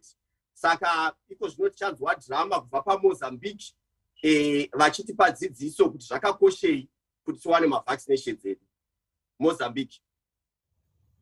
Papa Zion, quero agradecer imensamente por ter visitado a minha casa no dia de hoje. Amém, Mas neste exato momento, neste tempo que nós estamos a viver de Covid, o nosso profeta tem nos ensinado a palavra de 1 Samuel 15, versículo 22, que a obediência tem mais valor do que o sacrifício. Sim. Ainda o profeta nos ensina no Isaías 1, versículo 19. Se estiver disposto a obedecer, você comerá os melhores frutos desta terra. Amém. E ainda diz a palavra, se não querer obedecer, será destruído com a flecha de Deus. Amém. E neste momento que nós estamos a viver, o nosso profeta tem nos fortificado acerca da vacina. Muita gente não tem um conhecimento, não entende. Sim, pastor. Eu quero perguntar a mãe, já vacinou? Ainda. Por quê? Para falar a verdade, pastor, eu não quero vacinar. Por que não quer vacinar? Porque eu tenho medo. Medo de quê? Lá nas mídias estão a dizer que essa vacina aqui, depois de 2 anos, vamos acabar de morrer. O nosso profeta nos ensinou no Oseias 4, versículo 6, a dizer que no tempo de Oseias, as pessoas morreram por falta de conhecimento. Amém. E neste tempo de profeta Samuel, as pessoas vão morrer por falta da vontade. Amém. Nós não seguimos a mídia. Nós seguimos a palavra de Deus. Amém. Mãe, por que negas vacinar? Você tem que vacinar. Pastor, eu prefiro me contentar com coffee, tanganda, Jackson, Daza, já. Vou parar por aí mesmo. Essas vacinas eu tenho medo. Ok, você lembra quando entrou Zione que você estava com barriga inflamada? Sim, lembro. Você tomou tanganda e ficou curado? Sim. Quem profetizou tanganda, Daza, coffee, Jackson, não o profeta Anemia? E ele, o profeta Anemia, está nos orientando que devemos ser certificados de vacina. E você hoje diz, não quero certificado de vacina. E ele que profetizou que deve tomar coffee, tanganda, tudo aquilo que você usa até ficar gordo assim, foi a profecia do profeta Anemia. E ele, o profeta, ainda está dizendo, vai ser picado para você estar bem. Esqueceram? Não. Esqueceram a profecia de dizer, fuja a ira vindoura? Não. Então temos que seguir o que o profeta diz. Ele está no meio de nós, ele que nos orienta, ele que nos diz o que nós temos que fazer. Amém. Amém. Eu, para ser exemplo, eu como pastor, eu sou um exemplo. Eu já vacinei. Está aqui meu cartão. Está aqui meu cartão. Já vacinei. Está vendo esse cartão? Sim. Já vacinei. Sim, pastor, está aí. Veja bem. Pega, veja bem. Sim, pastor. Então vai vacinar. Tá bom, pastor. O profeta sabe para onde nós vamos. Ele sabe para onde está nos levar.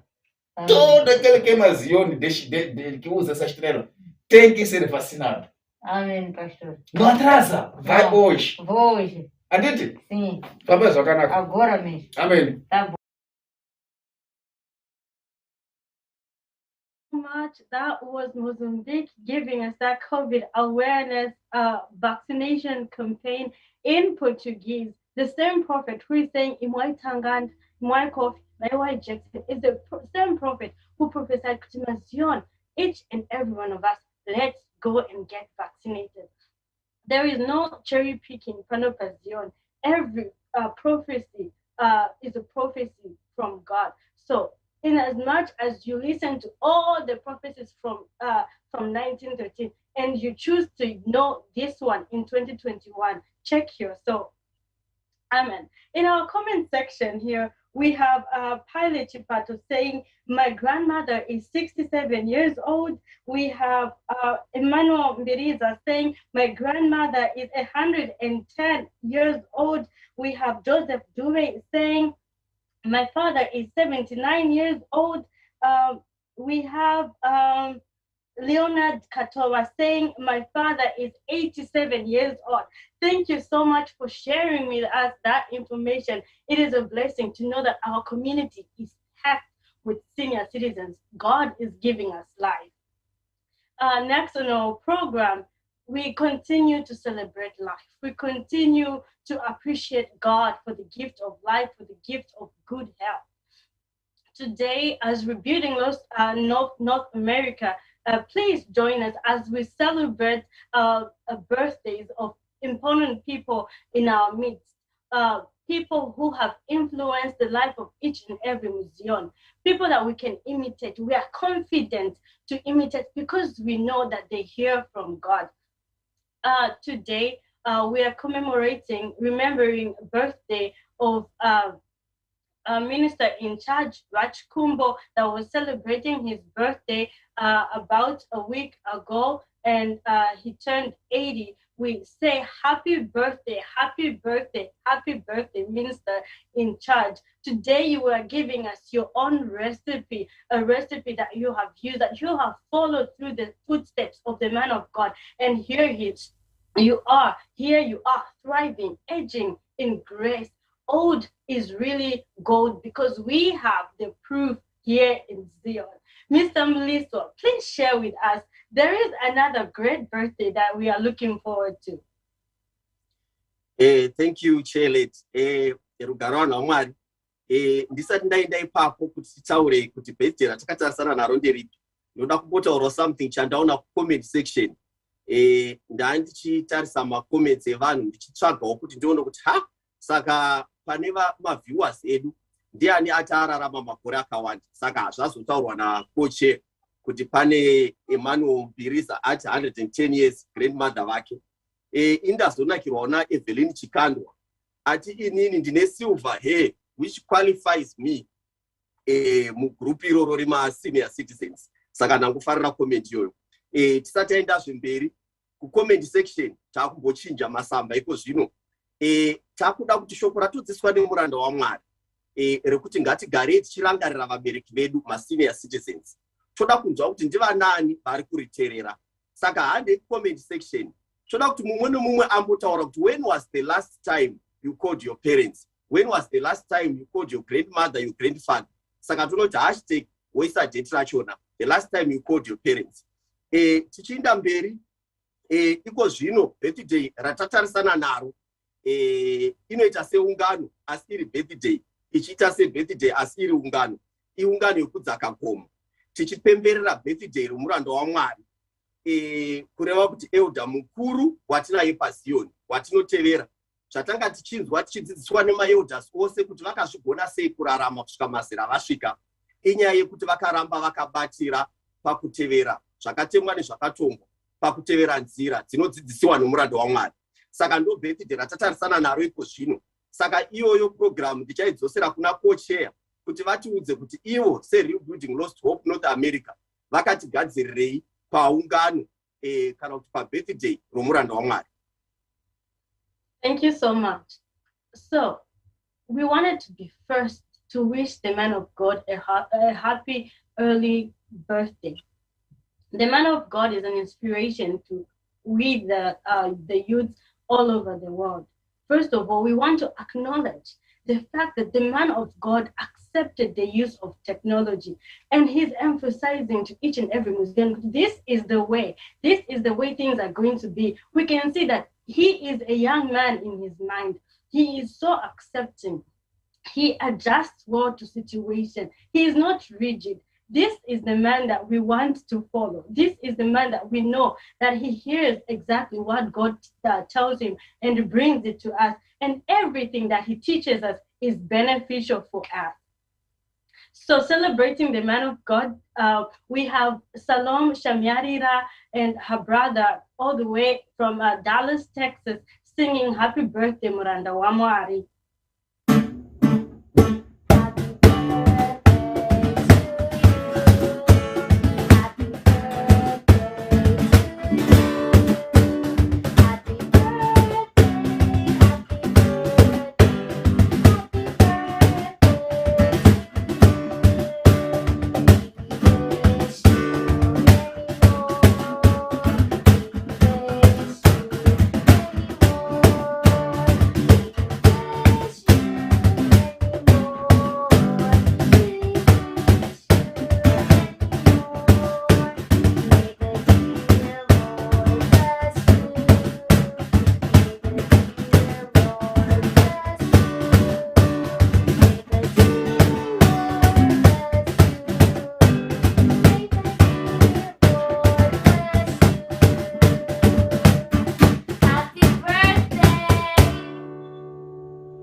tinotenda mazvinzwa muimbiro wakadai ndiSalom Shamuyarira nehanzvadzi yake.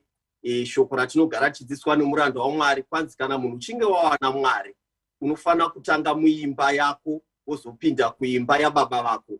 Saka vanoziva Salom Shamuyarira anogara achiita mapresentations achiuya achiimba achitarangarira wanzwei, but this time akati ini neveimba yababa vangu. Saka anga ane brother yake ipapo vachicelebrate.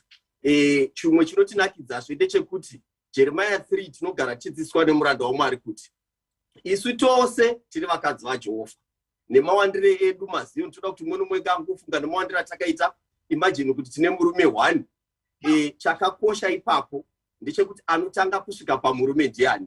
Saka tinoda kutenda Mwari kupuwa mukana wekuti serebuilding Lost Hope North America tisu tatanga kunoti happy birthday muranda waMwari, tisu taita mukadzi wokutanga kusvika pamurume. Saka tinozvitenda.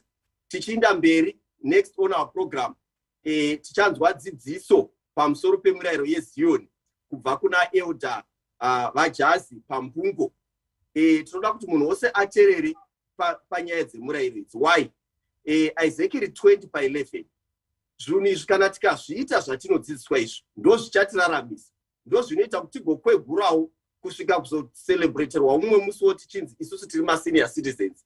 Zvose zvinobva pamurayiro yatakudzidziswa. Saka elder vajazi kuMbungo.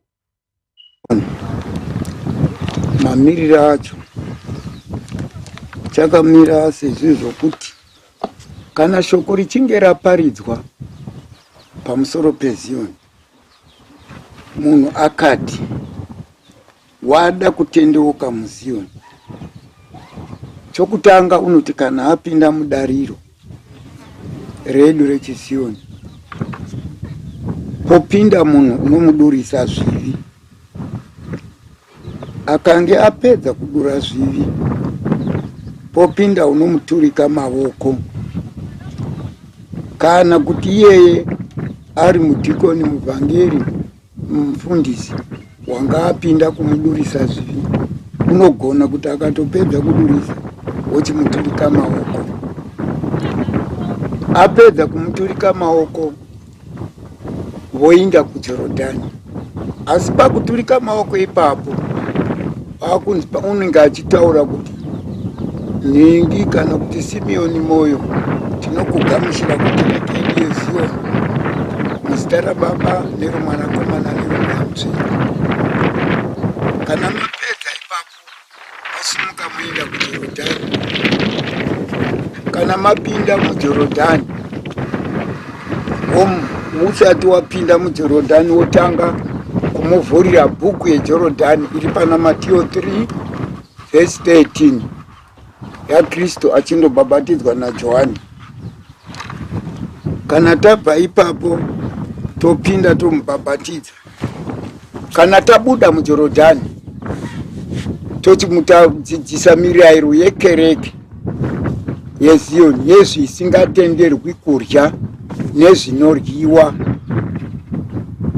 Tapedza kumudzidzisa izvozvo nokumudzidzisa imwe mirayiro yekereke inoti kana aita inozomubetsera, inomupa upenyu. Kana tichinge tapedza ipapo, kereke yedu yakasiyana nedzimwe kereke pakuti kana wabata basa raMwari hatiindi kukosi dzezvoufundisi kana kuyi. Izvi zvinoitwa zvokusharwa naMwari. Kana wapinda ipapo uchaturikwa maoko nomuranda waMwari. Kana muranda waMwari akuturika maoko ebasa rounofanira kuita, uchapuwa zvinhu zvounoshandisa zvinoti muhau, tsvimbo, jekiseni, mvura, zvose izvi ndo zvounoshandisa. Asi pane nguva yokuti kana ukange wasviba, kusviba kunotangira pakuenda kurufu kana kubatana nomudzimai ari kumwedzi kana achangopona. Kana iwe ukabata chinhu chakafa choga, unofanira kuva wakasviba kumaswa manomwe, wakasviba. Zuva rechinomwe rikange razopera, ndopounochinda wondokushiwa mvura yokukusunungura pakusviba kwawanga wakaita.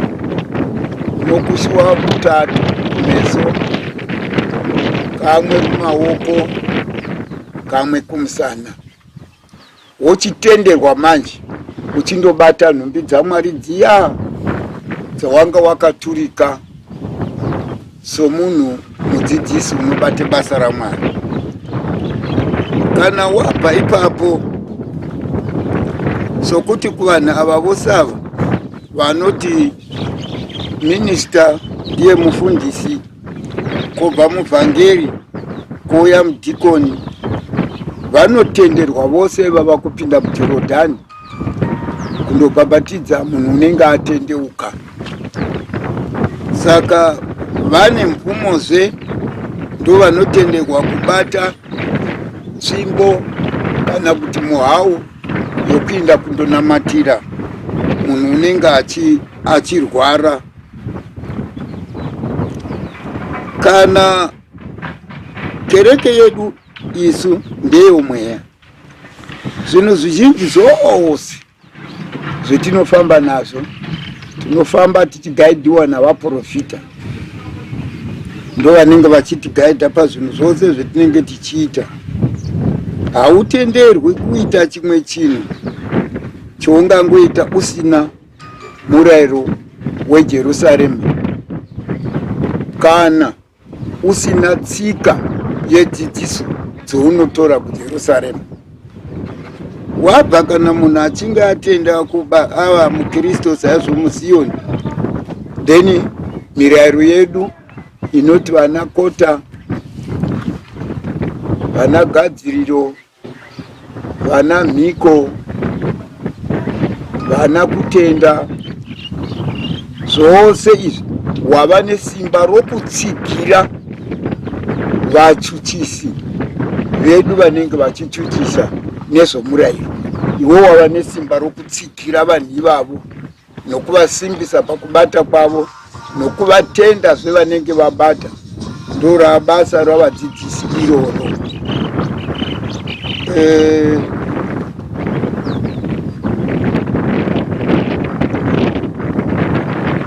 Kana uchinge wapiwa zvinhu izvi zvandareva mihau netsvimbo nezvimwe zvose nemvura, kana wabva kurufu unoteuinda kurufu watozviturika kuzvitsveta kwaunozvitsveta, womira kuzvibata kusvika mazuva manomwe apera. Wazokushiwa mvura ndopa uchitendewa uturura zvinhu zviya paunga wakazviturika wochitanga kuzvishandisa. Hautenderwi kuti paunoenda iwe kuinda kundosunungurwa, kana iri tsvimbo woibata woinda kuti ndondosunungurwa nayo. Hai, iwe murayiro hautenderi. Iwe ndiwo unondosunungurwa.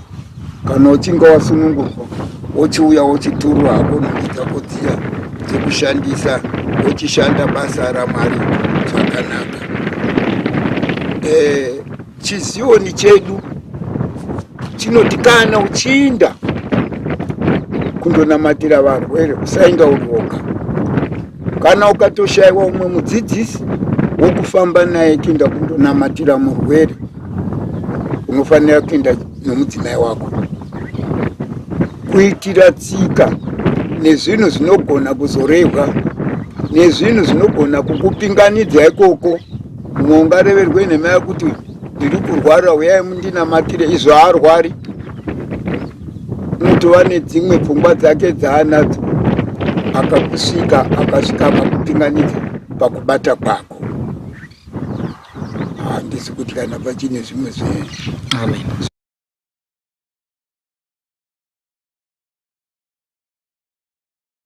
Mbungo, giving us a step by step from the first day. We are in the business of people, taking Zion to the world and bringing the world to Zion. And then, when you are here, then what's next? So Elder Dazi was teaching us from the very beginning, the very day, the very moment that somebody makes that decision that I want to be Muzioni, and then what follows. I hope we're all taking notes. I hope we're all paying attention to that detail. And as much as young people, we are encouraged to do the work of God and get involved in God's business. That doesn't mean that we should put aside our ZCC culture. That doesn't mean that we should come in with our own hedging and begin to distort things that have always been there. Ezekiel chapter 20 verse 11, I've given you my laws and statutes, that if you do, you will live by them. That is exactly what we are learning today from Elder Rajas. Going forward in our program, we have Stanley Mateta all the way in Scotland. Stanley is going to be teaching us that what is it that God is saying? What is it that the Bible is saying about caring for our senior citizens? And then in our comment section, please go ahead and share with us, how are you caring for senior citizens in your family, in your community, in your workplace? Mr. Mateta, please come through.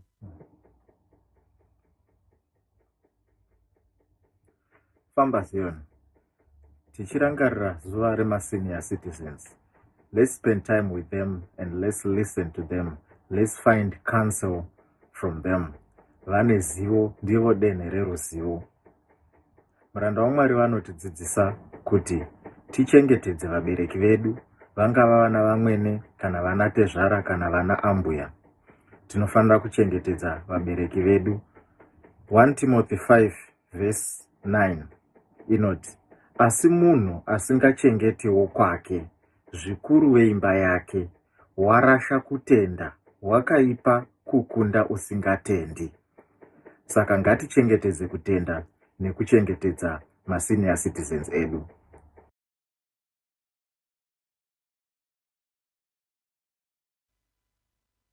Amen, amen, amen. Thank you, Mr. Stanley Mateta.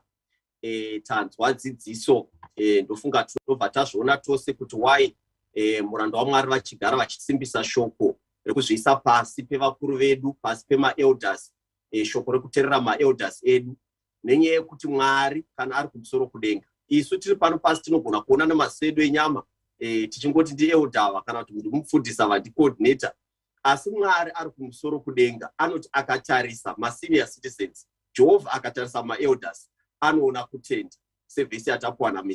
Stanley Mateta. Saka tiri ipapo iko zvino tichambokanda chirongwa kusituation room, tombobatsigwa for presentation of gifts. Tine zvipo zvakaunganidzwa zvokuti timbopawo masenior citizens edu, saka tichabatsirwa nesituation room kutipa magifts iwayo. Asi tisati taenda ikoko kucomment section, toda kuti vanhu vose ngatidzokere ikoko, shoko maridzwa, mumwe nomwe ngaataura, tisiona noise comment section, mumwe nomwe ngaataure zvaari kuitawo, kungava mufamily, mucommunity, kubatsira masenior citizens. Saka over to you, situation room.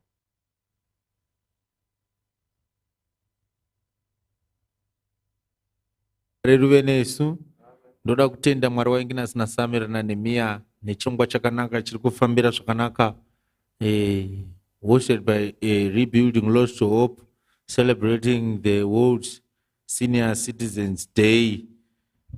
Tiri paJoine Sioni, ndawa vamwe vachitaura pamusoro pokubayiwa. Muranda waMwari achitidzidzisa achiti munhu wese anofanira kubayiwa, munhu wese anofanira kubayiwa, ndoraviro. Kwaine umwe naMessi Mumba was saying, iye akaprofita tanganda nekofi nejekiseni nekufukira mapepa nezvose, nhasi ndiye zvawaprofita kuti indai mundobayiwa. Iyo kofi netanganda nei nokundobayiwa zvinoshanda pamwe chete. Patinondosarira ndepekuramba tiri kumashure. Ungafira mukunatira imomo uchiti nokuti ndo zvatakakura nazvo, kana kutsva nokuvaviwa nekofi netanganda. Simba iroro chinoporesa mukofi netanganda isimba rakarayirwa imomo, ishoko raMwari rakarayirwa imomo, uye akarayira wacho ndiyezve wati tiinde kundobayiwa. Musaurawa netsanangudzo kana social media. Haina kutanga nhasi, yakatanga kare, chero muBhaibheri social media yanga irimo ichingorwa nezvinhu zvaibva kuna Jehovha. Ini ndinoiona sekuti yakatanga munda weEden, Genesis 3. Svika ipapo nyoka yakanga ina mano darika mhuka dzose ikati kuna Eva, ndizvo here? Social media icho inotanga kuti ndizvo here kuti kuchechi kwenyu kunonzi. Ndo matangira diablos. Chichisvika kuna Eva chakati ndizvo here kuti makanzi musadai, musadai, musadai. Rangarira huye yakarobwa na Eva ipapa haina akamboona. but chibayiwa chiita tione puka. Saka shoko rowedenga harindozadzisiwi kana iwe uchingoperera mukurihwa nokuritaura usingazoriiti. Social media takazoihwa ndo yakanganisa ushe hwaSauro. Sauro akanzi na David, nai mambo, munoteerereiko mashoko avanhu? Ukangoona uine muziyoni ane chiziyoni chake chinongotapirira kungohwa zvinotaurwa pazhe, muranda waMwari wembodzisa kuti ungave mukadzi rudzii anoti kungohwa muridzo watocheuka, nousiri wako watocheuka. Hazvina kuperera ipapo futi zvokuteerera social media zvakaenda kusvika kumukadzi waJobhu. Kusvika Jobhu ati iwe matauriro ako iwe unotaura sevamwe vakadzi mapenzi. Izvo Jobhu anoti language iyi, toni iyi ndeye panze, ndeye vakadzi mamwe mapenzi ari panze, haisi toni yemunhu unonamata Mwari. Iri ngori social media ichikorapta kutenda kwavanhu. Hazvina kuperera ipapo, yakasvika chero munguva yaJesu, Luka 16, zvikai naJesu achibvunza vadzidzi vake zvikai, vanhu vanombonditi ndini ani? Yakavadziva vanhu vakati ndimi, vamwe vakati ndimi chakati, ndimi chakati, zvikanzi alright, ko imi? Ikavadziva futi pane vadzidzi vacho vaifamba naKristu. Takazova kuti ndimi wakati, ko iwe Peter akati ndimi Ishe mwanakomana waMwari. Zvikainzi nyama neropa hazvina kukupa izvozvo. Isi pano paZioni hatioperate, hatishandi ne talk of the town, hatishandi nezvinhu zvinotsvakwa zvenyika zvekutsvaka popularity kuti ndizvo here. Hatichekesi zvinhu zvedu kune vanhu venyama, hatizvichekesi. Kwani muranda waMwari, move away from politics pano paZioni. We don't play politics. Tinoita sezvinoreva murayiro, sezvaareva iye. Ndo zvasvitsa chitima cheZioni nguva ino chisina kumbobondera. Chitima cheZioni hachinambobvira charovera nemhaka nokuti chinotungamirirwa nomweya. Johani 16 verse 18 inoti, kana iye asvika mweya mutsvene uchakutungamirira muzvokwadi yose. Zvokwadi iri kurira mazuva ano izvokwadi yokuti huyai mundobayiwa, endai mundobayiwa. Tiri padyo neZioni, rugare rwaMwari. Saka muranda waMwari ari kuti endei tindobayiwa. Ini ndazenge ndobvunza ndikati, vakomana, chiiko chinoita kuti munhu achene vhudzi mumusoro? Haina mashoshore, I spent about 44 years in the teaching industry. Ndikavati, ko 44 years? And he said, yes. Kati muchidi, shka, you know what? Ndakange ndingori munhu waitevera mutemo yebhaibheri yandaiziva yaiti gara wakafara, siyana nezvechihure. Kusvika ndapinda Zioni hanzi kuita zvikandomwanana. Saka isu shoko redu nhasi, while we are celebrating this World Senior Citizens Day, we want to learn from them kuti unosvika sei makore mazhinji. Muranda waMwari akati ini ndaiteerera bambo vangu. Pane pamwe pavakazoti ndaitombopota ndichirobwa, ndikavavoti kunana Mondizvo vari kunze vananga vadzoke kumusha. Iwe ukaona uchivenga kurayirwa, zvikai unoda kurayirwa unoda zivo. Tiri padyo neZioni, rugare rwaMwari. Saka tinoda kupemberera zuva ranhasi. Ndawapa kuimbwa kuti the minister in charge vaive nezuva ravo rokuzvarwa, svondo dzapera. Tinotenda Mwari ari kuvachengeta. Kereke yedu ndeyavatana, ndo vanotitungamirira. Iyo Jeremia anoti bvunzai zhira dzekare. We are very lucky because we have the people to ask. Kuti saka apa todii, among our guests in the studio, tina mwana unonzi Mbuya Makore, vanoti vakarova hosho paungano munovaziva, vakasungire chakati dzavo. Rugare rwaMwari. Tiri padyo neZioni. Saka ike zvino zvitakuinda pane chirongwa chedu chokusvitswa magifts. Tichatangirwa na minister in charge. Minister in charge now will be receiving a present yavo.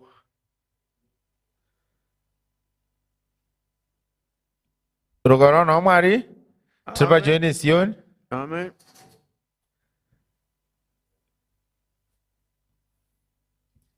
Jesu wangu wakanaka, Jesu wangu makanaka, Jesu wangu makanaka, Jesu wangu ndinoramba ndenoramba ndichidana, Jesu wangu. Haleluya, Jesu wangu makanaka, Jesu wangu. Ei moyo wangu unochema wochanyara,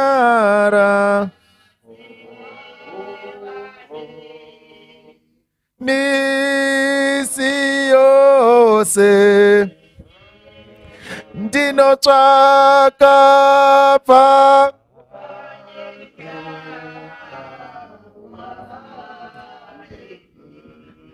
tinotenda taona zvipo zvabva kurebuilding lost hope vachi appreciate nekuacknowledge vakuru vanogara muno mujerusarema. I think mungangozviona pascreen renyu mapresence ari mberi kwavo uko kuna minister in charge, elder vanyama, elder vashoshore, mbuya guda, mbuya gbande, mbuya makore. It's over to you, Messi. Hallelujah. Thank you so much. Thank you so much. Oh my goodness. I feel so blessed. I am so happy just seeing all those faces in the situation room. It's a blessing. Today is a blessing. Today is a special day. Just knowing that when things are difficult, when things are hard, I have somewhere to go and speak my heart out. I have somewhere to go and pour out my heart, and they are always willing to listen. In our comment section, we have Chiedza Eva Jonaka saying, providing my parents with medication and food supplies at all times is high priority. This was from our comment, our hashtag. Go and share with us, what are you doing in the community? What are you doing in your family to reach out to our senior citizens? So as Rebuilding Lost Hope, we are telling you today, we are showing you the way. Saka, let's go home and fix all those areas that we haven't performed. Most of the times, our senior citizens, when they're calling us, when they're reaching out to us, they don't even want these things from us.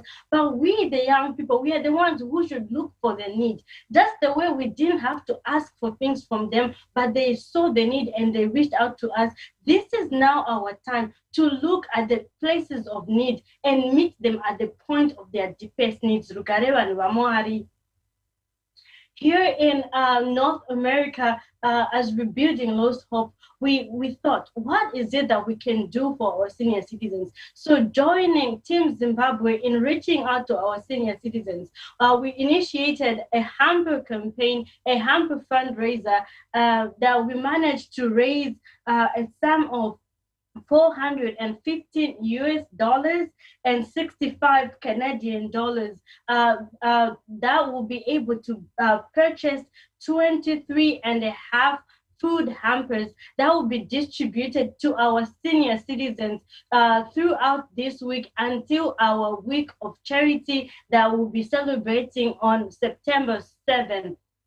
So this is just an example. This is just an example that North America is doing. So we want to acknowledge, we want to thank today Greater USA, BVI, and Canada believers for reaching out, for extending their helping hand.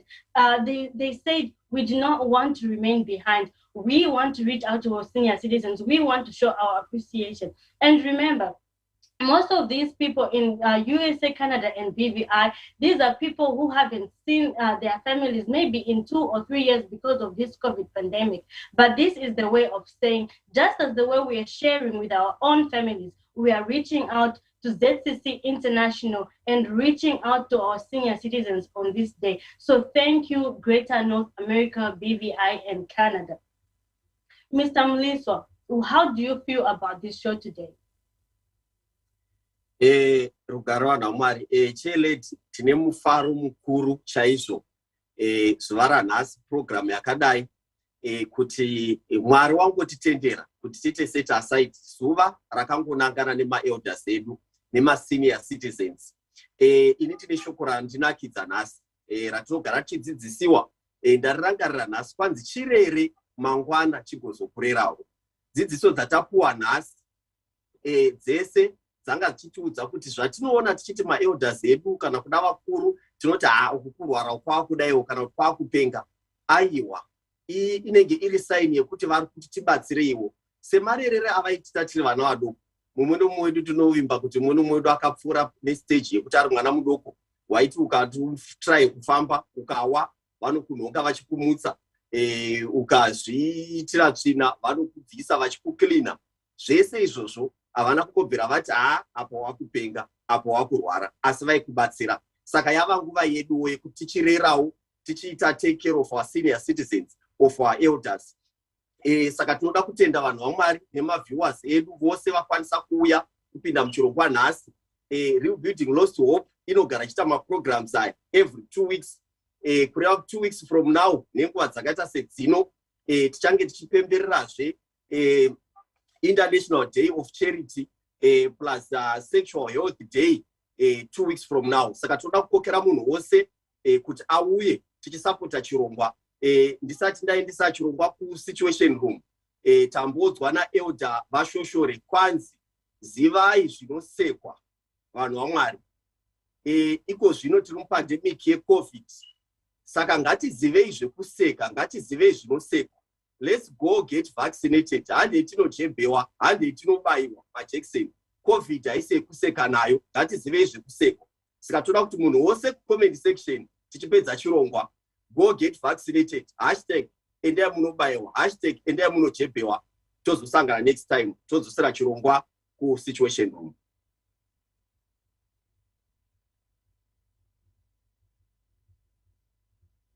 America, BVI neCanada nechirongwa chakanaka chamanga makabata.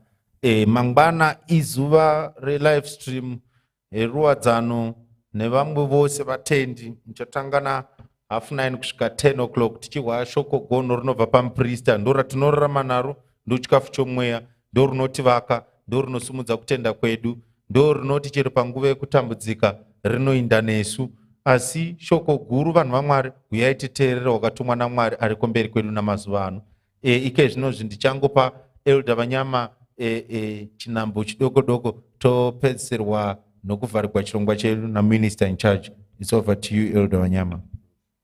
Rugare vanhu vaMwari, tinoda kutenda Jehovha weZioni, Mwari wainge nasina Samuel tenzi waNehemiya nechirongwa chabuda pazuva ranhasi.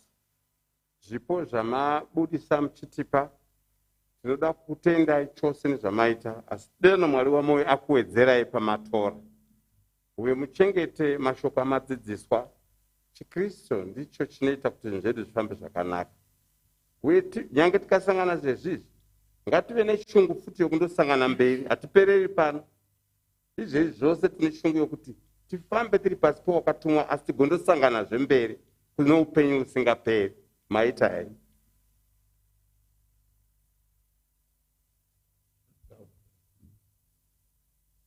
Tinotenda zvikuru nezvataitirwa izvi zvatanga tisingafungiri isu vakuru, but taiswawo kuti imi vanhu vaduku mudzidzevo kukura kwatakaita.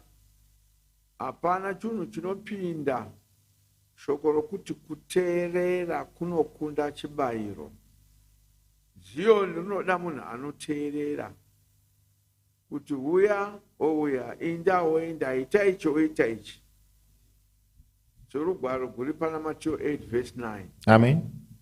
Saka tikangobvesa nenyaya iyo chete tinenge takunda diablos. Amen. Saka tinokutenda zvikuru nezvamatiitira izvozvi, nemiwo muchikurudzira vamwe kwamunenge muri kuti tendeukai nokuti usho kudenga usvedera. Namashoko ose atinonzwa aya anobva kumuprista, ndio atinofanirwa kuti tiaite ende anotiponesa. Amen. Ngatinamate hedu.